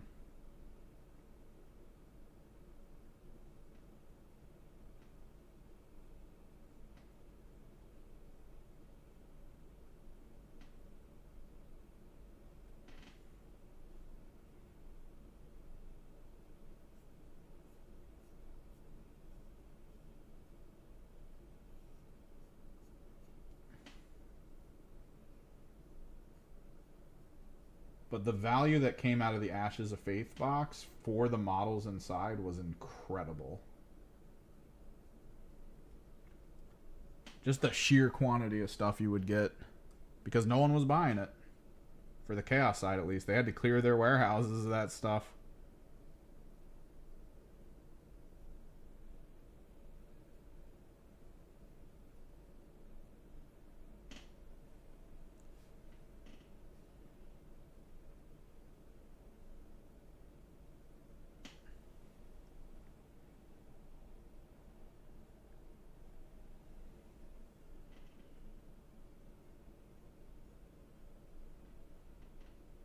with Warp Coven going out, they do need to maybe figure out like a fun unit to add to Thousand Suns that fills a gap. I think that's what a lot of people are thinking about right now. At least the Thousand Suns community. Because, I mean, every community wants new units.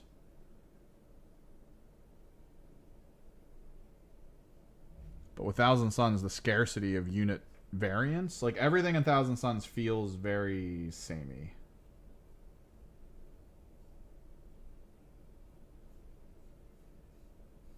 But if they gave us like some weird melee specialist psyker team, that'd be kind of cool.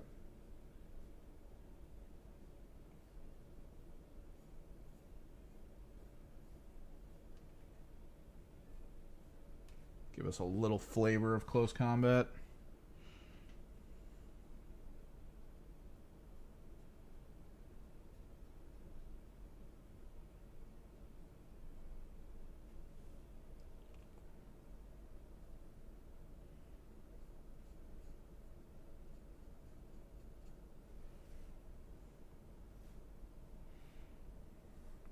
Oh yeah, cultists are needed, chaff. In consideration with where 40k is right now, it feels like they're trying to define teams a little bit more, like specifically among the like chaos side. Because it was really starting to feel like, you know, you take your key units and then you kind of just do like cultists just like everyone else. So if you're playing one of the pantheons, it doesn't really feel like you're that different than if you played just straight Chaos Space Marines. Like, all you have access to are slightly different stratagems and things. But now they're kind of laying it out where, oh, you're playing Chaos Space Marines? Well, you're going to really need to play a bulk of cultists. And there's, like, so much benefit to having them in pretty much every detachment. So Chaos Space Marines right now feels like kind of pseudo-horde, pseudo-elite.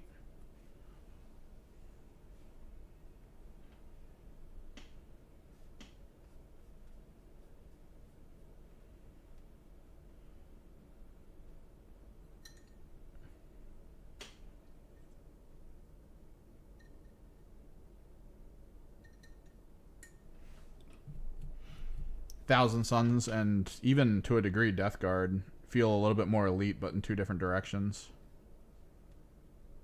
Emperor's Children and World Eaters feel very samey.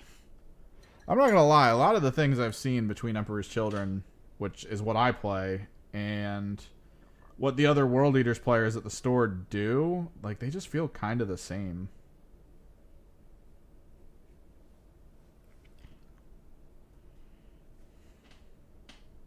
It's really weird. There's a little more forethought with Emperor's Children, though, because of the whole you can't charge or attack things that other people who have advanced either charge or attack. So there's a level of it of like, oh, do I advance with this squad or do I just do regular stuff? Like, it gets weird. Which I kind of like. Layered thinking.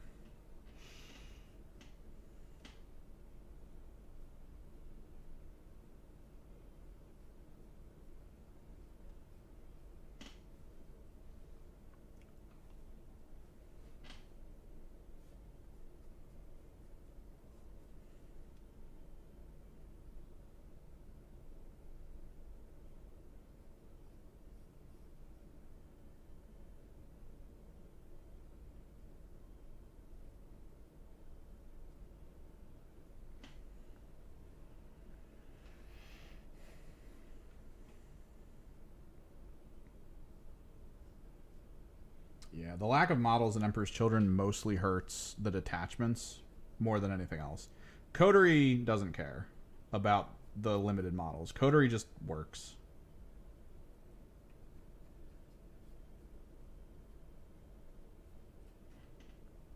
But I feel like there's a lot of stuff missing to make the one I actually want to play. I play Carnival, personally.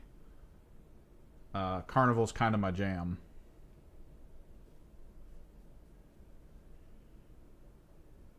And I feel like Carnival is in just like this bad situation.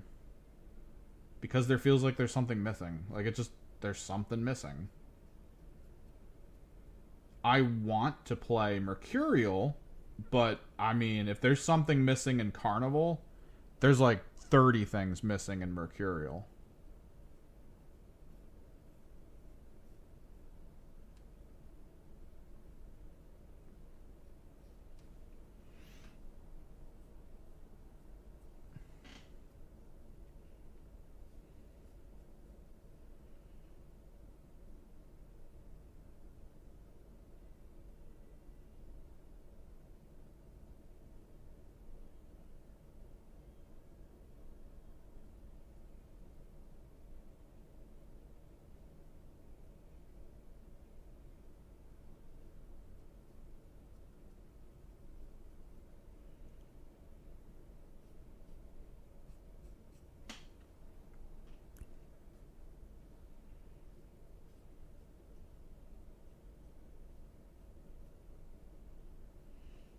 I do really want Mercurial to work. I should probably try going back to it again. I think with the extra Demon Prince it'll work. Because I need to move away from Fulgrim. Specifically in Mercurial. Fulgrim's great in Carnival. Not so much in Mercurial. If I can get Lucius, if I can figure out maybe an on-foot Demon Prince, maybe not. Because I think I'm going to try to go 3 flying. 3 flying, get Lucius maybe with some Flawless Blades. Have one of my Cacophonists get the upgrade that gives them +1 hit, +1 wound, depending.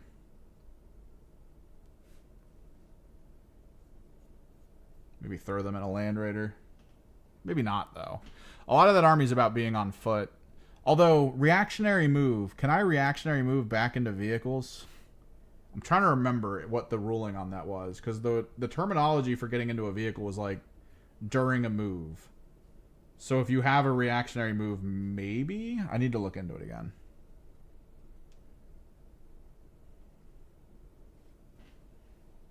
Because if that's the case, that would be awesome. Get within 9 inches of my my Noise Marines and they just go straight back into a Land Raider or a Rhino.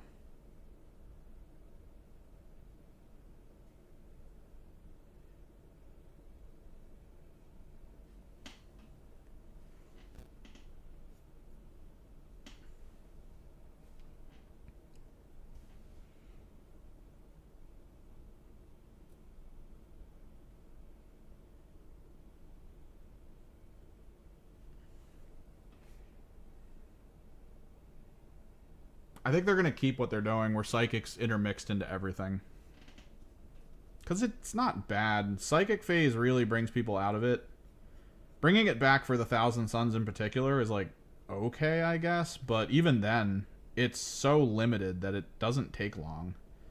I mean, the history of it was always like, Psychic Phase is going to last like an hour.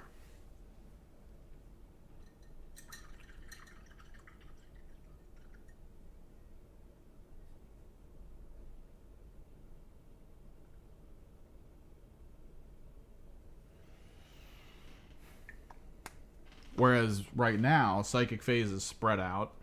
It's in all these different places. And it all intermixes. Like, if you're a person who has the ability to roll Feel No Pains against Psychic, that means my Psychic weapons in melee. That means my Psychic shooting. That means my Psychic abilities that do damage. And it'll matter in those particular phases where it comes up. Which I feel like is just so much better.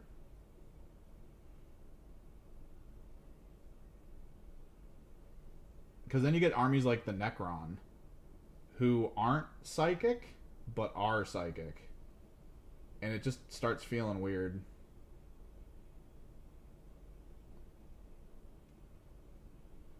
Like, nothing the Necron do is actually psychic. but they have a lot of abilities that fall into those same veins where it feels like psychic.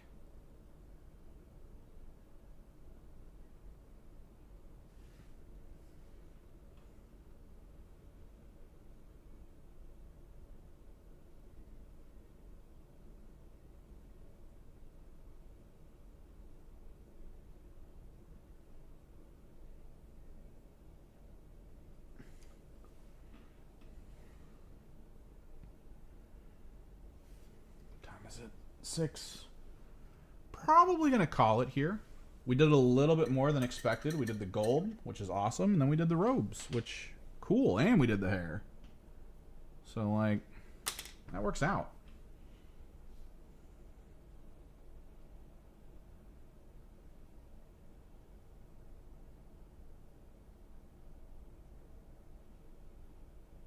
Got the little blood trails. Try to gross up the stretched flesh back fin.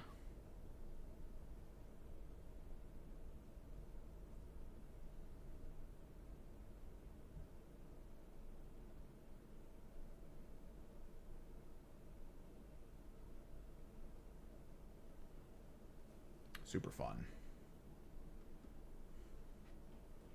But yeah, I'm gonna chop up some lettuce and get my chicken fajitas. Ugh, it's gonna be good. It's gonna be delicious. We might do more with the cloak, because I might go in with something a little maybe closer to pink than this. Maybe. I don't know. It's a risk because the ground's pink and I don't want it to feel like too much up here. Potentially. Or maybe we'll just keep tinkering with my cacophony purple, which is such a good purple. Because it's almost pink, which is hilarious. But yeah, we're getting there. Maybe one more day of streaming, simple touch-ups, simple finishes. We gotta do the horns, like all of it. Maybe some highlighty stuff. We're really close. I think I need to do gold in this area. I just realized that that might be a little ring. So yeah, we got some stuff to do. Some things. The horns are definitely gonna be interesting. I gotta pick the blue that we're gonna use on them. I think we might go with the dark phthalo blue-green. That might be the way to bring them back in. But yeah. Thanks for hanging out. Thanks for chilling. Till next time, guys. Later.